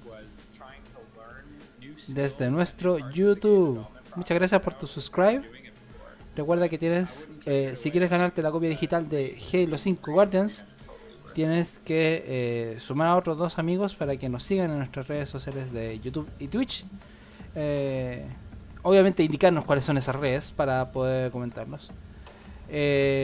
Compartir la historia si tienes Instagram, compartir la historia y comentarnos por qué quieres el juego y utilizar el hashtag y qué te gusta de los videojuegos, además utilizando para eso el hashtag #MelaHalo con Entre Viñetas. Súper sencillo, no tiene mucha ciencia que digamos.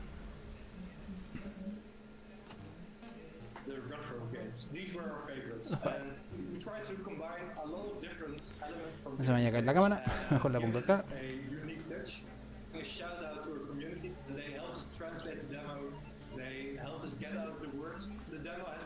Somos Entre Viñetas, somos más que solo cómics. A la espera de la E3 de Limited Run Games. ¿Qué fue eso? Loco, escuché lo de Zelda, sí, eso fue un poquito descarado. Al menos la melodía de abrir cofre. Ya, loco, esos son... son Pokémon, po. Dicen Coromon, ya.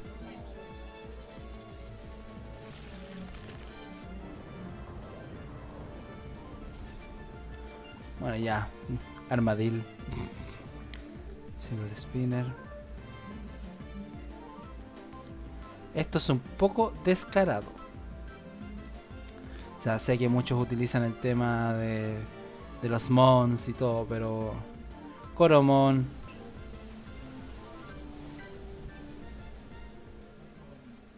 Y con música de inicio, hasta parecía de Mega Man, es como una mezcla de muchos videojuegos. La esmeralda del caos de Sonic. Coromon. Va a estar para Nintendo Switch.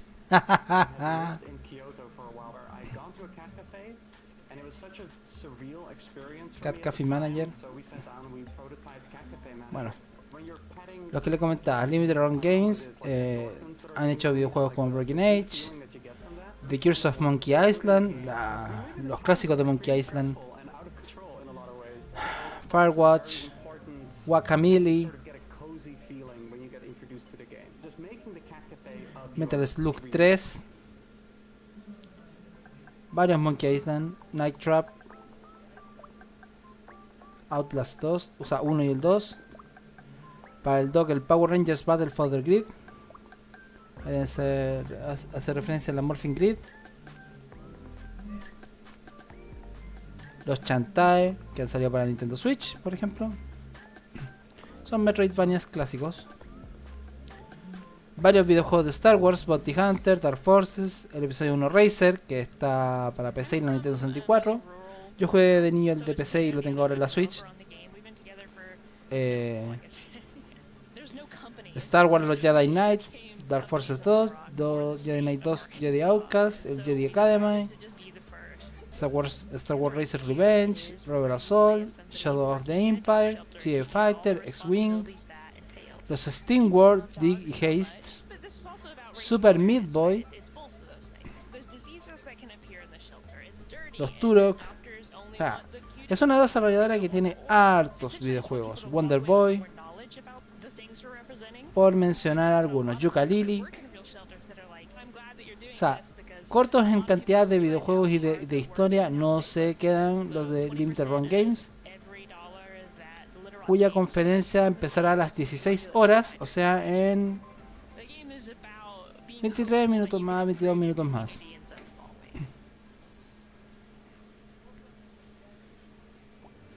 ¿Qué esperan de E3? ¿Qué esperan de Limited Run Games? Y recuerden, a las 5:30 le toca el turno a Capcom, que es lo que nos anunciará la desarrolladora dueña de títulos como Mega Man, Street Fighter y los recientemente salidos... estoy configurando esta cuestión para que no se me caiga la cámara web. Monster Hunter, Mega Man, la saga de Mega Man, los Street Fighter, Okami. Por cantidad de juegos no se quedan cortos los amigos de Capcom. Comente con los hashtags E3 en Entre Viñetas y menajelo con Entre Viñetas para que puedan participar por el Halo 5 Guardians para Xbox.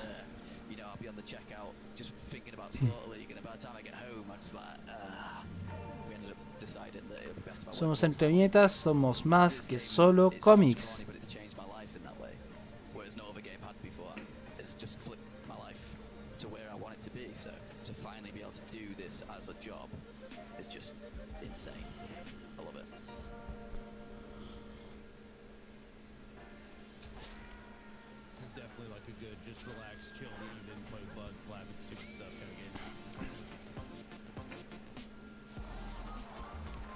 Estamos esperando a la E3 de Limited Run Games.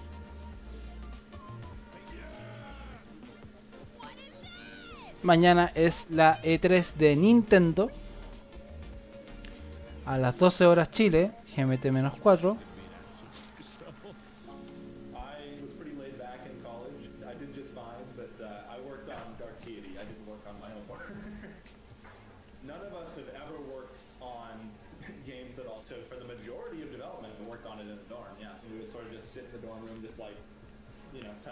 E3 en Entre Viñetas. Síganos en nuestras redes sociales, @entreviñetascl, en nuestro Instagram, en nuestro Facebook, en YouTube, que estamos sorteando el día de mañana el Halo 5 Guardians, una copia digital.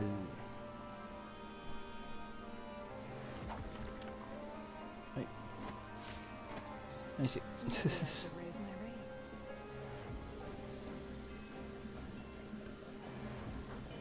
Participen, es súper sencillito, así que...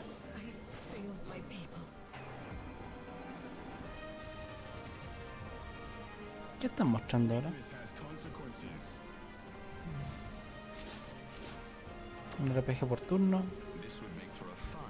O sea, tipo JRPG o no, o como Tactical RPG. Bien bonito el arte, art style. Bring peace to a shattered kingdom. Dark Deity, recently now in Steam. I've always thought that I would be good at making video games. My mom just sent me a picture of a drawing I did when I was like Brad Petrie. titled My Own Game. I was diagnosed with On video Asperger's autism as a child, and I basically kind of just told myself, there's no way I could be in management. But through therapy as a child and then continuing my own efforts, I overcame it. Now I'm doing my dream, doing something I thought I couldn't do. Through this process, I've really learned how valuable. ¿Qué esperan que tenga la E3 de Nintendo? ¿Qué esperan que tenga la E3 de Limited Run? ¿Qué esperan que tenga la E3 de Capcom? Comenta con nosotros.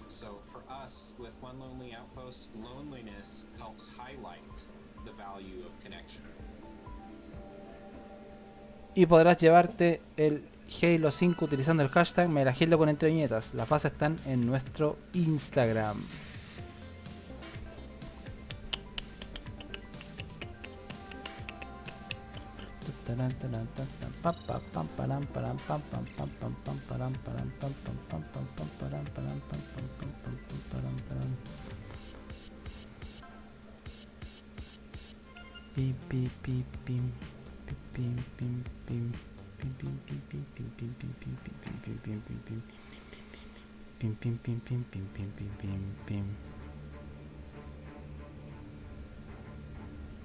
Estamos en este festival de los videojuegos que es el E3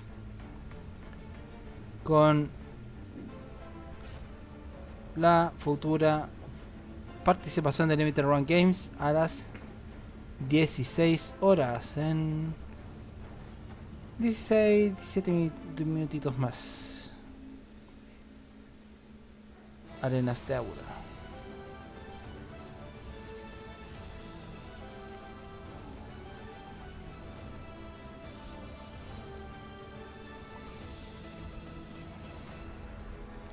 Tower Rush.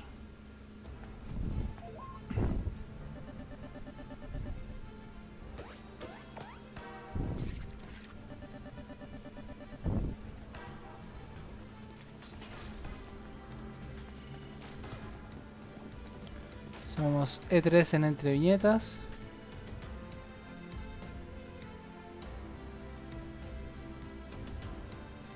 Transmitiéndoles en vivo la E3 2021.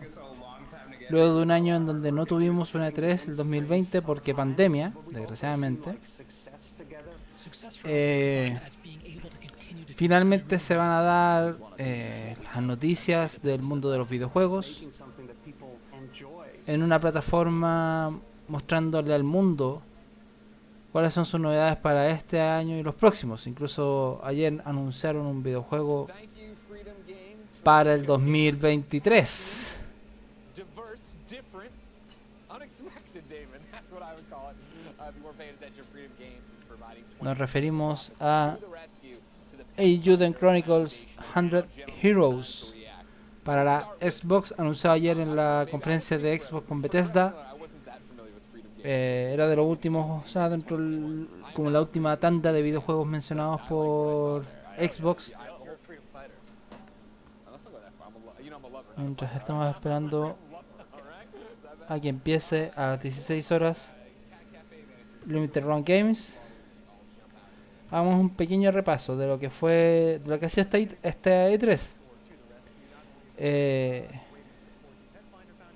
Las grandes, o sea, el E3 como tal empezó, si bien con Guerrilla Collective y con Warzone Direct, el evento como tal de E3 empezó con Ubisoft Forward, donde hicieron hincapié en los siguientes videojuegos: Rainbow Six de Tom Clancy's Extraction, Rainbow Six Extraction, un shooter cooperativo táctico;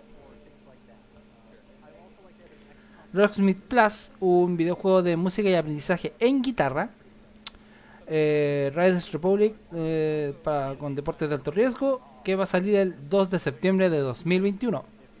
Tom Clancy's Rainbow Six Siege, anunciaron el crossplay para Xbox y PC y PlayStation a inicios de 2022. Un pequeño repaso por juegos como Mirage for Honor, Trackmania, Brawlhalla con los Teenage Mutant Ninja Turtles, hay un crossover por decirlo así, The Crew 2 y Watch Dogs Legion Bloodline, que antes de eso, mientras estábamos esperando a que empezara el Ubisoft Forward, había mostrado mecánicas de apoyo a personas sordomudas, mostrándoles las acciones auditivas en la pantalla. Posteriormente anunciaron que van a celebrar el 20 aniversario del Tom Clancy Ghost Recon. Anunciaron Just Dance 2022 para el 4 de noviembre. La gran noticia de ese videojuego es que no va a salir para la Wii. Una lástima.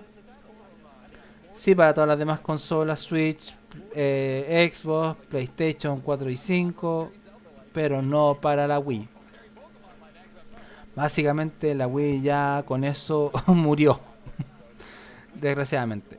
Una consola que nos dio mucha diversión, mucho que agradecerle en realidad. Con todos los que son los controles de movimiento y en la entretención, el traer una camada nueva de jugadores casuales al mundo de los videojuegos. Assassin's Creed Valhalla va a tener sus actualizaciones y el DLC de Siege of Paris con expansiones para el 2022. O sea, tenemos Assassin's Creed Valhalla para rato. Y un videojuego Discovery Tour Viking Edge, donde te permitiría a ti como jugador o incluso hasta como historiador recorrer las calles de la Inglaterra antigua. Dentro de lo que son las series de televisión y películas, Mythic Quest para Apple Plus, y la película Werewolves Within, una película que aplica elementos cómicos en un pueblito azotado por los hombres lobo. Una película que va a salir en junio para teatros gringos. Anunciaron el Season Pass de Far Cry 6 ahí con Giancarlo Esposito como el gran villano del videojuego ícono de Ubisoft. Es una de las sagas más longevas, no por menos tiene 6 videojuegos con este. Far Cry 3 Blood Dragon y la gran sorpresa, o las dos grandes sorpresas que definieron el E3 de Ubisoft: Mario Plus Rabbids Sparks of Hope, un videojuego en donde se unen estos personajes de Super Mario con los Rabbids de Ubisoft, estos conejos con los ojos saltones, ojos para todos los lados, muy simpáticos, muy chistosos, que hicieron su fama con Rayman. Ya habían tenido el Kingdom Battle hace un tiempo atrás, un videojuego bastante bueno, discreto pero muy bueno. Pero ahora se desató, o sea, es tan fluido que se sospecha que estaba corriendo no en una Nintendo Switch, sino en algo más potente. ¿Va a salir noticias de la New Nintendo Switch o de la Nintendo Switch Pro? No lo sabemos. Todo es especulación. Ahí hay algunas tiendas como GameStop que la están promocionando, casi como por error. Pero en la práctica no hay nada definido.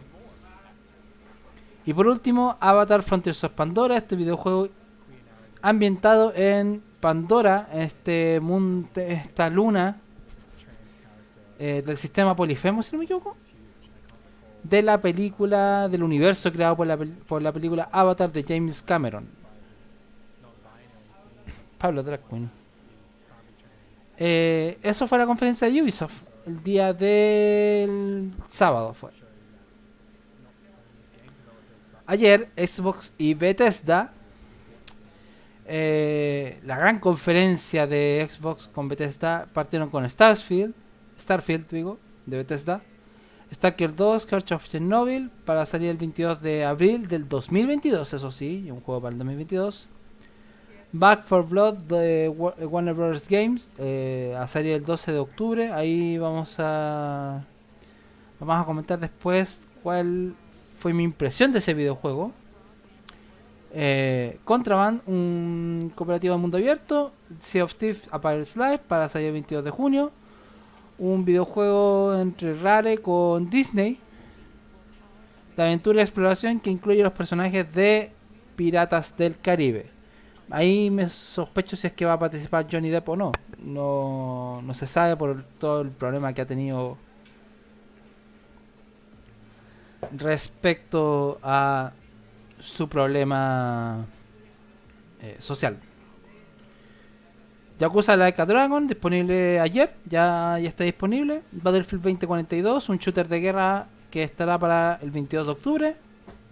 12 Minutes o 12 minutos, un videojuego interactivo que se ve en altura, por decirlo así, con las participaciones ahí de James McAvoy, Daisy Ridley y Willem Dafoe, actores clásicos bastante de renombre. Van a estar participando en este videojuego para la Xbox. Esa fue la primera. Me faltó Psychonauts 2 para estrenarse el 25 de agosto. Luego anunciaron Doom Eternal, que será optimizado para la Xbox Series X y S. Y celebraciones por el 10º aniversario de Skyrim. Todo esto con referido a la adquisición de Bethesda el año pasado por parte de Microsoft. Expansiones de Fallout 76, Steel Rain y Expansions The Pit para el 2022. Anunciaron The Elder Scrolls Online o el gameplay de este. Party Animals para 22, un videojuego tipo Fall Guys donde los animales se sacaban la madre entre ellos físicamente. Hades, confirmado para el 13 de agosto. Y Somerville, un videojuego de exploración en mundo abierto para el 2022. Ya que estamos hablando de este concurso de Halo 5 Guardians, que lo tengo acá, anunciaron Halo Infinite con gran parafernalia, con un buen gameplay, un video, unas cinemáticas bien interesantes, bien potentes sobre su trama, y el multiplayer de Halo Infinite, el cual puede funcionar aparte del modo historia, por decirlo así. Posteriormente, Diablo 2 Resurrected, un RPG de acción con multiplayer de 8 jugadores para salir el 23 de septiembre. A Plague Tale Requiem 2022, Far Cry 6,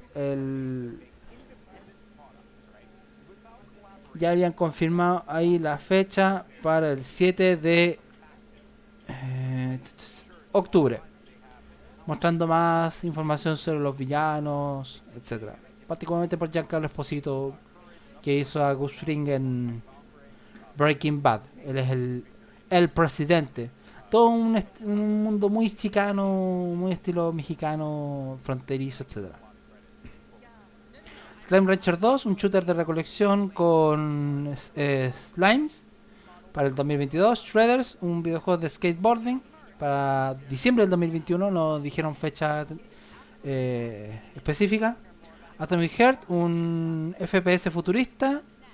Replace, Grounded con su actualización Sherman Doom el 30 de junio. O sea, en medio mes más. Among Us, pronto para la Xbox, en donde se mostró una actualización donde pueden hasta jugar 15 jugadores a la vez, con un máximo de 3 impostores por videojuego, por partida. O sea, recordemos el videojuego de donde tú tienes que descubrir quiénes son los impostores, engañar a tus amigos, o sea, hacer bien la tarea de impostor, o de lograr tareas si es que eres un tripulante más. Posteriormente informaron Juden Chronicles, tanto Rising para el 2022 y 100 Heroes para el 2023. Un videojuego muy del estilo gráfico de Final Fantasy o de ese estilo de videojuego, un RPG, no sé si es táctico o no, pero un RPG al fin y al cabo. Con personajes de anime. The Ascent para el 29 de julio. Y aquí estamos con los grandes anuncios, por decirlo así, junto con Halo Infinite. The Age of Empires 4. Después de muchos años sale la cuarta entrega de Age of Empires. Yo muchas veces me digo que me quedo con el 2. Es de mis videojuegos favoritos de infancia. Que saldrá el 28 de octubre. Octubre está muy cargado para Microsoft. The Other Worlds 2, que fue chistoso, bastante chistoso su tráiler. Un tráiler sincero, a mi parecer. Microsoft Flight Simulator, el día 27 de julio. Con la expansión Top Gun Maverick para primavera 2021, otoño del otro hemisferio. Microsoft Flight Simulator, el simulador de vuelo por excelencia. O sea, si tú quieres un simulador de vuelo fijo, tienes que tener el Microsoft Flight Simulator. Y dentro de este mini bloque o bloque que informaron, Forza Horizon 5, un videojuego de carreras en mundo abierto, ambientado en México. Saldría el 9 del 11, pero el video que mostraron tenía serios problemas de lag, no corría básicamente a los esperados 120 FPS que promete la Xbox Series X. Esperemos que solamente sea un problema de renderizado del video, porque el videojuego promete harto, con minijuegos y todo. Por último, dentro de lo que es los videojuegos de Xbox, anunciaron Redfall, el shooter contra vampiros de Bethesda, para el invierno 2022. Entiéndase, invierno del otro hemisferio. Y como esto es Microsoft y no todo es videojuegos, anunciaron un mini refrigerador, básicamente un cooler, con la forma de la Xbox Series X. Tanto que los han deseado los de Microsoft con que su nueva consola es un refrigerador, etcétera, un frigobar, un mini refrigerador, que lo terminaron haciendo realidad y ahora el meme se hizo físico.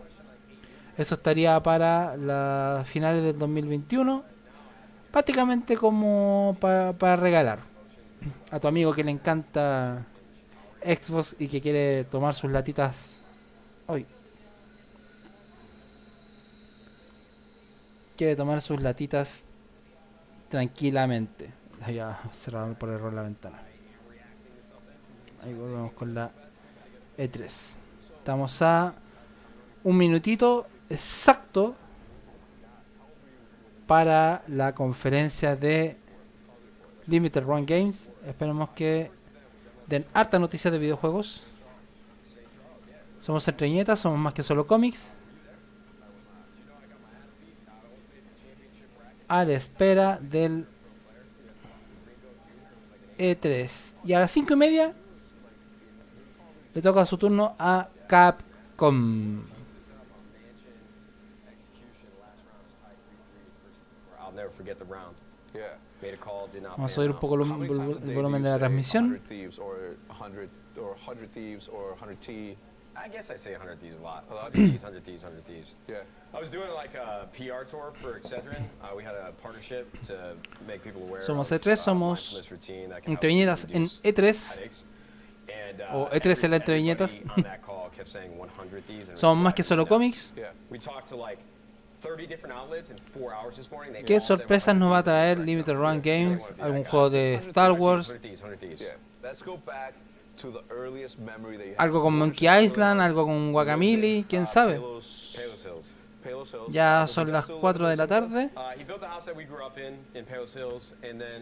Y se supone que ya debería empezar la conferencia o a las 4:30. No, a las 4.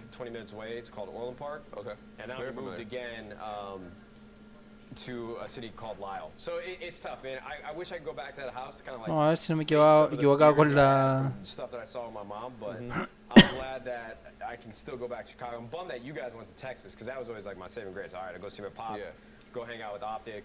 That was great. But my earliest memory, that's kind of tough. I think one of my earliest memories was probably.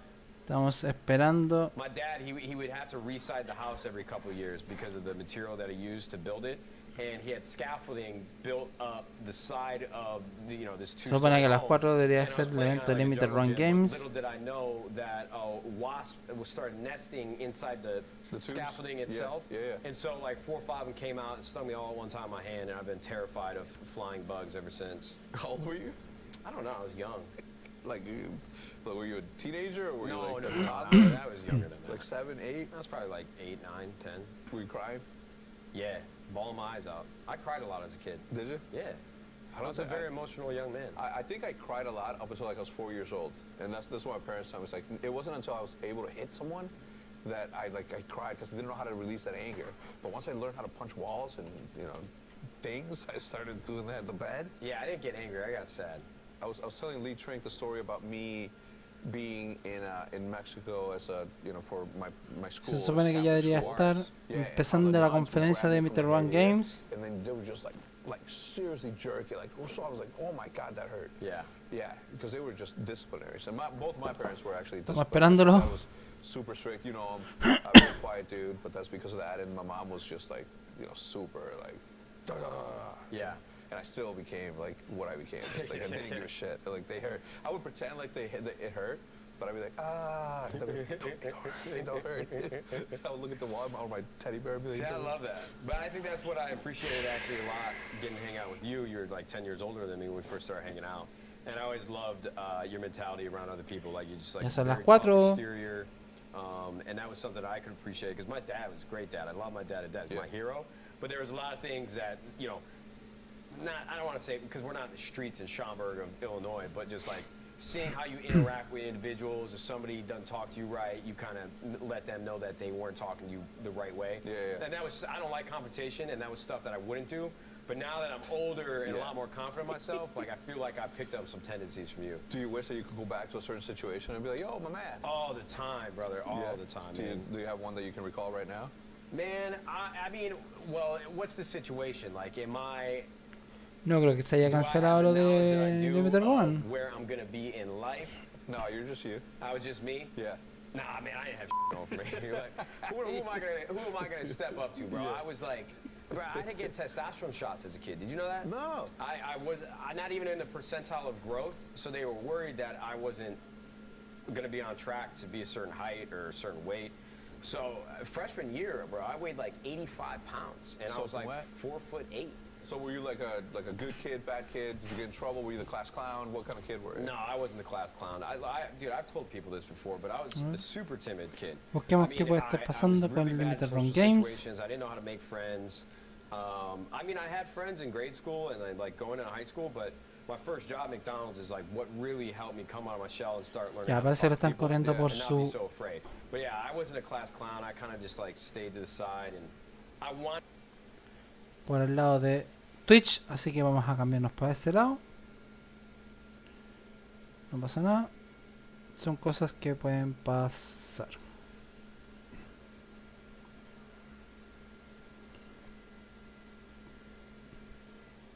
Vamos a subirle el volumen.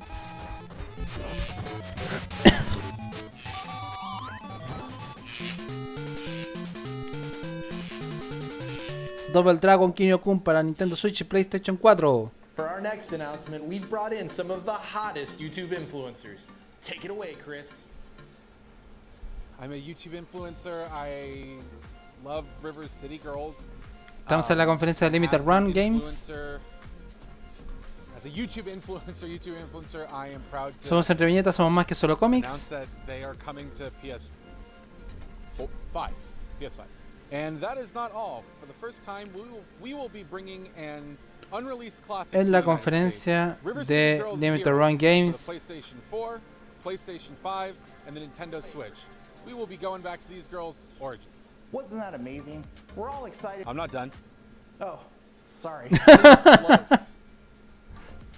Okay, go ahead. River City Girls 2. River City Girls 2 PlayStation 5, PlayStation 4, para prácticamente todas las plataformas. Stay tuned for more. Night dive update. Play 4, Play 5.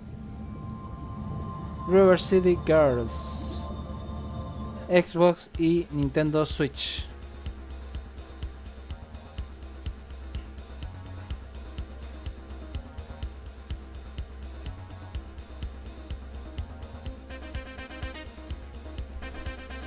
Van sacando bastantes videojuegos.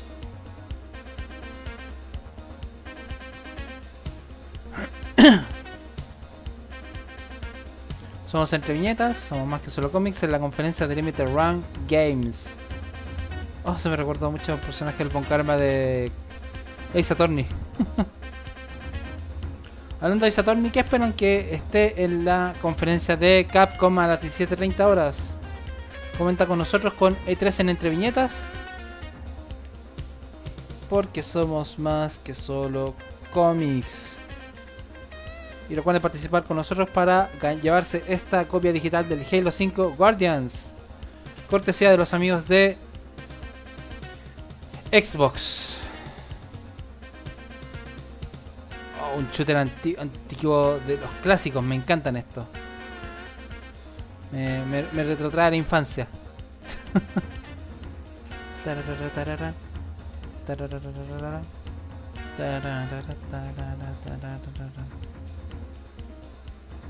Oh, se murió.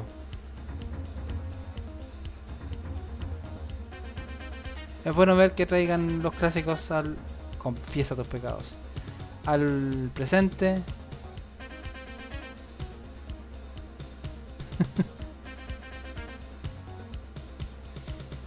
Strife Veteran Edition. ¿Para qué plataformas? Dice coming soon. Take a look at this next announcement. Shantae. Shantae, Shantae, Shantae, Shantae, Shantae, Shantae, Shantae. Genie Hero.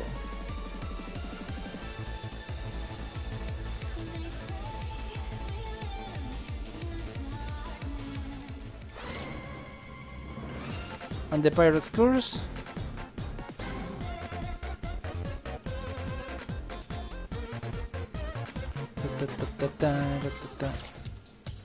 Shantae, Risky, Revenge, Director's Cut,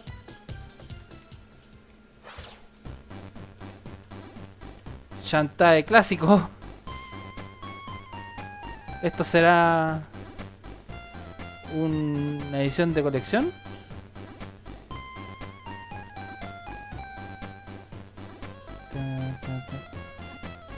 Juega todas las aventuras de Shantae en PlayStation 5.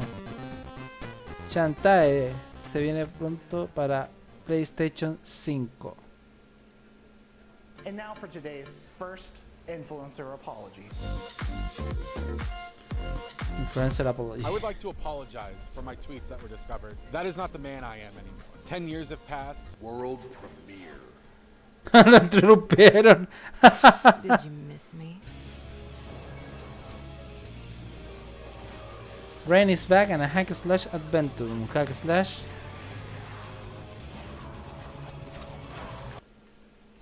Oh, se tocó un poco. Con nuevo voice acting. I'll find your damn castle. Con Laura Bailey como Rain. O Rainy. How about you shut up and let me do my job? Oh. Greetings. Can I not count on Troy you Baker to como dispatch a Kagan. few Kagan. useless troops? What are a bunch of ravens doing down here?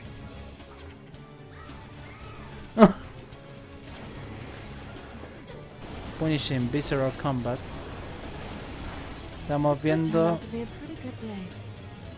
el test de Limited Run Games. Tonight, years of work finally coming to fruition. Slay Ghastly Enemies. This ends now.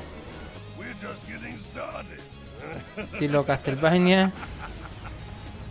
Blood Blood Rain Betrayal. Rain Betrayal. Coming soon. Para todas las plataformas. Wasn't that a mind-blowing reveal? Let's check in at the limited run Para todas las warehouse to see plataformas, what incluido Nintendo Switch. No es por tirarla menos, pero sabemos que no es una consola. No es la consola más potente, independiente del catálogo que tenga. Definitely maximum. Now check out Haven. You? Chucha, esa es eso. Let's talk about it. Fine. I was just gonna ask if you could switch off the light. Oh. This planet is our chance to start a new life with our own rules. ¿Qué sabe este videojuego ahora? Whatever we want. Ya, exploración. We made our way here. They probably won't be happy. What does that mean for us? That means we're in deep blue.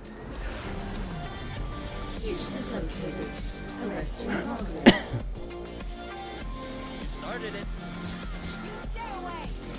Any other takers?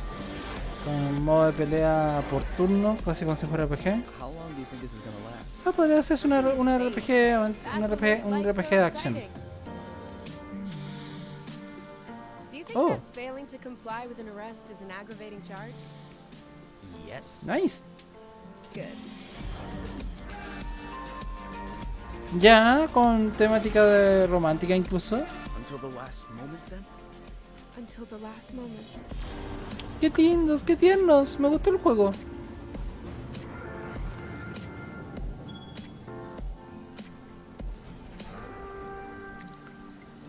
Haven. Ya disponible en la Play 5. Y a finales de 2021 en PlayStation And for 4. our next demonstration, we go to Sarah in our AR lab. Take it away, Sarah. Hey guys, thanks for the intro as always. We are here to give a tabletop Haven, demonstration un action RPG AR technology and the en donde los dos personajes interactúan entre ellos y hasta se enamoran. possibilities for gameplay with an AR setup like this. Okay, is our next game an AR title? No. Then why are we doing an AR demo? I don't know. I've just Always. Ok, eso fue extraño. Please just play the skateboard trailer. Ya, un videojuego de skate con un ave.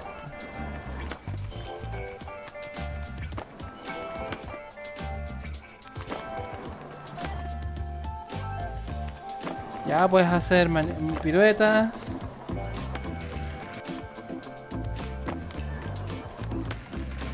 Aves de distintas especies, colores.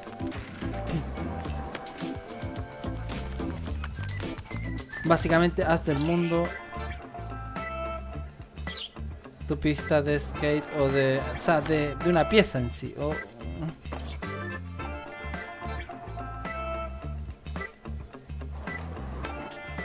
Ok, esto es raro.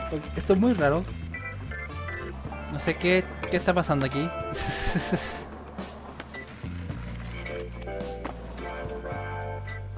Kiwi Hawk.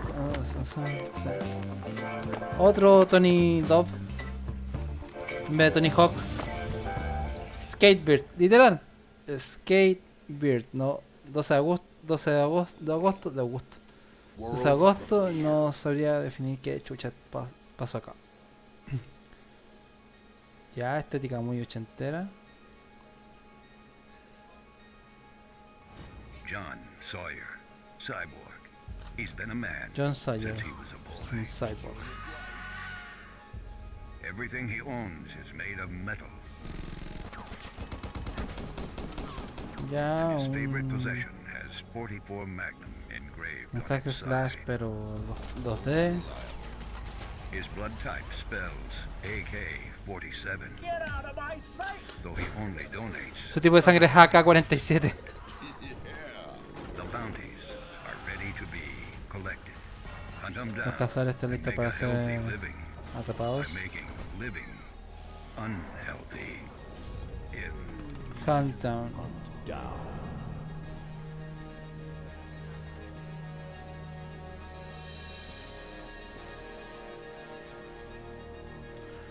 Chale, This qué old poquitas school cosas. arcade Y en action Collector comedy Edition. is now coming to your home screen. Watch out. Ah, I hope all our viewers right now are all en la concerned. Switch va a estar. Of piss pants in ourselves? What? No, I was just setting up Axiom Verge 2. Oh.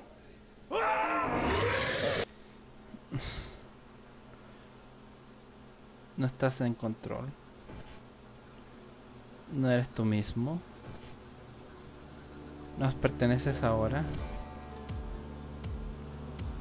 Ya. Otra vez entro en el quiebre.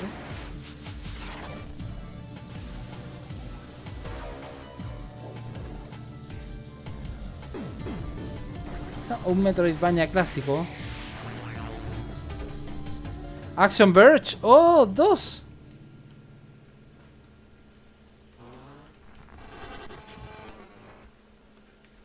Action Verge 2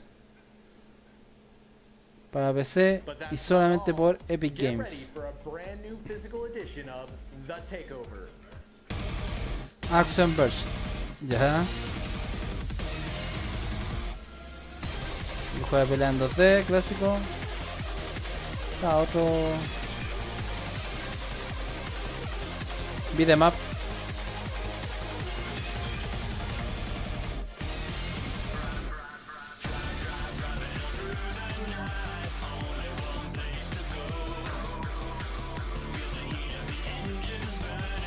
Megan Brooks. Conor Grayson. Somos C3 en Entre Viñetas, somos más que solo cómics. En la conferencia de Limited Run Games, esta E3.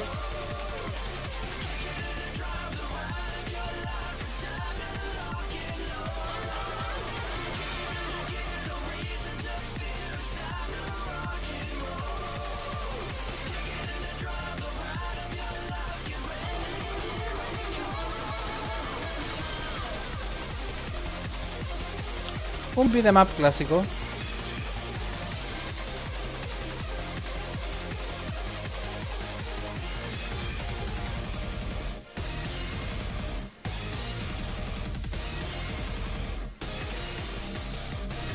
With the motion of the ultimate watch battle burning like steel.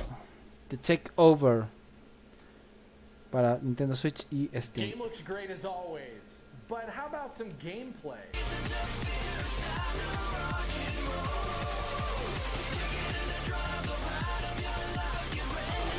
Denle un poco de aire a ese hombre.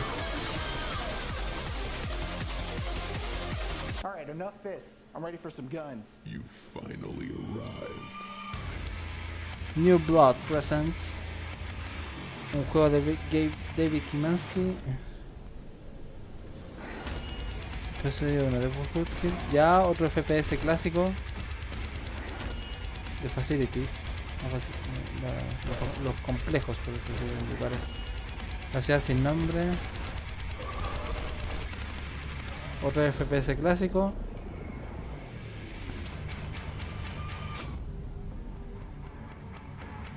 De esos como el primer Diablo.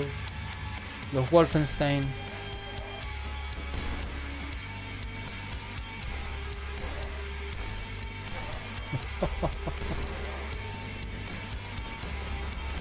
Donde corre el chocolate a diestra y siniestra.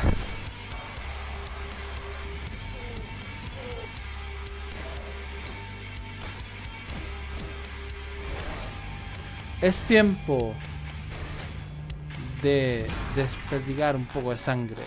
Dusk. Un FPS clásico disponible ahora. Dusk.gg. ¿Para qué plataformas dijo? No indicó. Tiró un rollo de confort entero, de papel higiénico entero al water. Republic by camouflage. I said don't ask me to spell it. Spell it. No. Tonight, I tell my own story. Camouflage. Ya. You have to help me. They're going to hurt me. They say I'm infected. Can you help me somehow?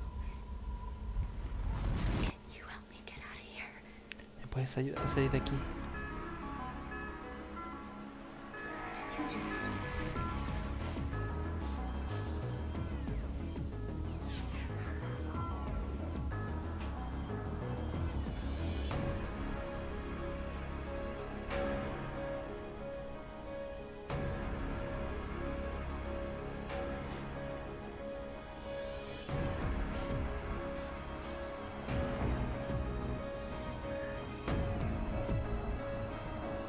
Oh. Republic. And now, for our biggest announcement of the day. We've been saving this footage and we're proud to finally show it off.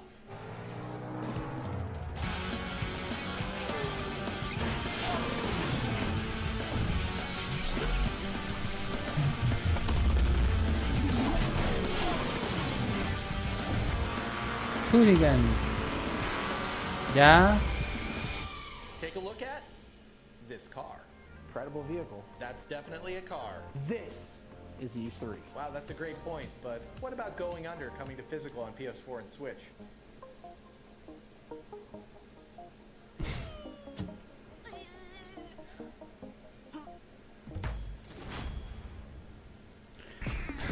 Tu interna apesta.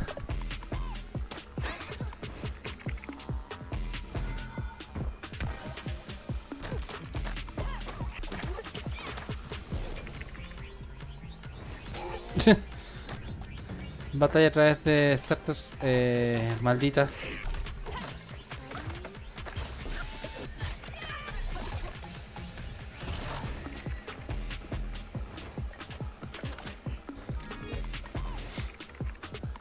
Muéstrale a tu jefe quién es el jefe.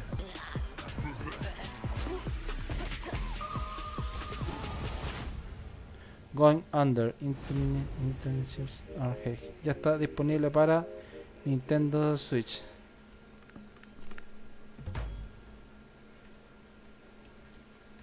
Before we show off the last few games, let's have a little giveaway, shall we? One lucky winner will win a game, a car, and a ton of other Interesante. prizes. Interesante. How excited are you, sir? I'm very excited. Yay! You get to Hooray. spin the digital wheel. Yo, pues, bien. Digital, Scott you don't Pilgrim have vs. to The put your World, hand una gift card, Wow! un look what auto, you won. un mando de A qué? controller. Isn't that exciting? I don't have a console. No tiene una consola. But you have a PC, right? ¿Tienes un PC, no? No, no lo tengo. No, para nada, amigo. We're gonna come back to us later. A physical release is coming for one of 2020's best multi-genre games. No entiendo qué chuchas son mini comerciales. Te juro, no entiendo.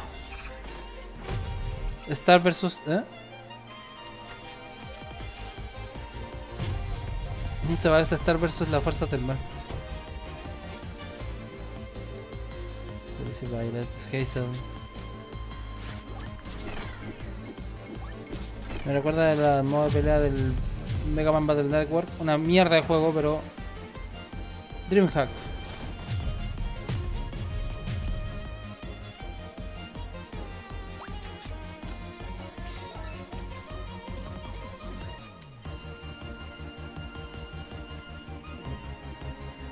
Ataque por cartas.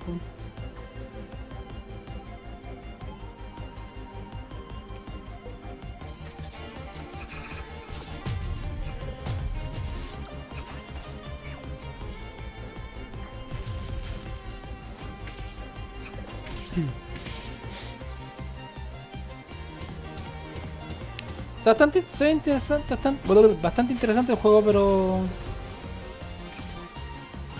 hay que tener cuidado ahí donde pisas, literalmente. One step from Eden.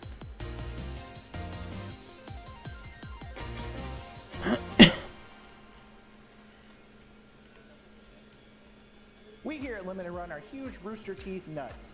They are consistently the funniest group on the web. Ya disponible en la Sometimes Nintendo Switch. They get serious. Sometimes ¿Qué fue eso? they get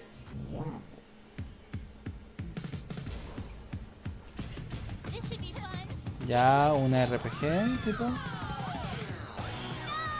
Ya está disponible. Otro videojuego para Switch. 8 héroes. 47 trajes. No para poder.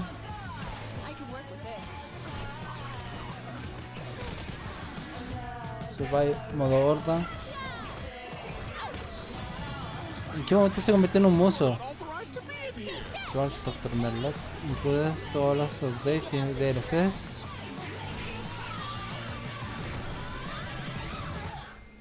RWRV. Can we please get some 2D wrestling in here already?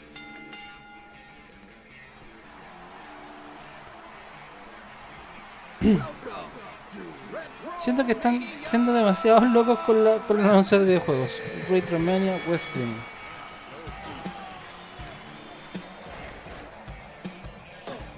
También para Nintendo Switch, me imagino.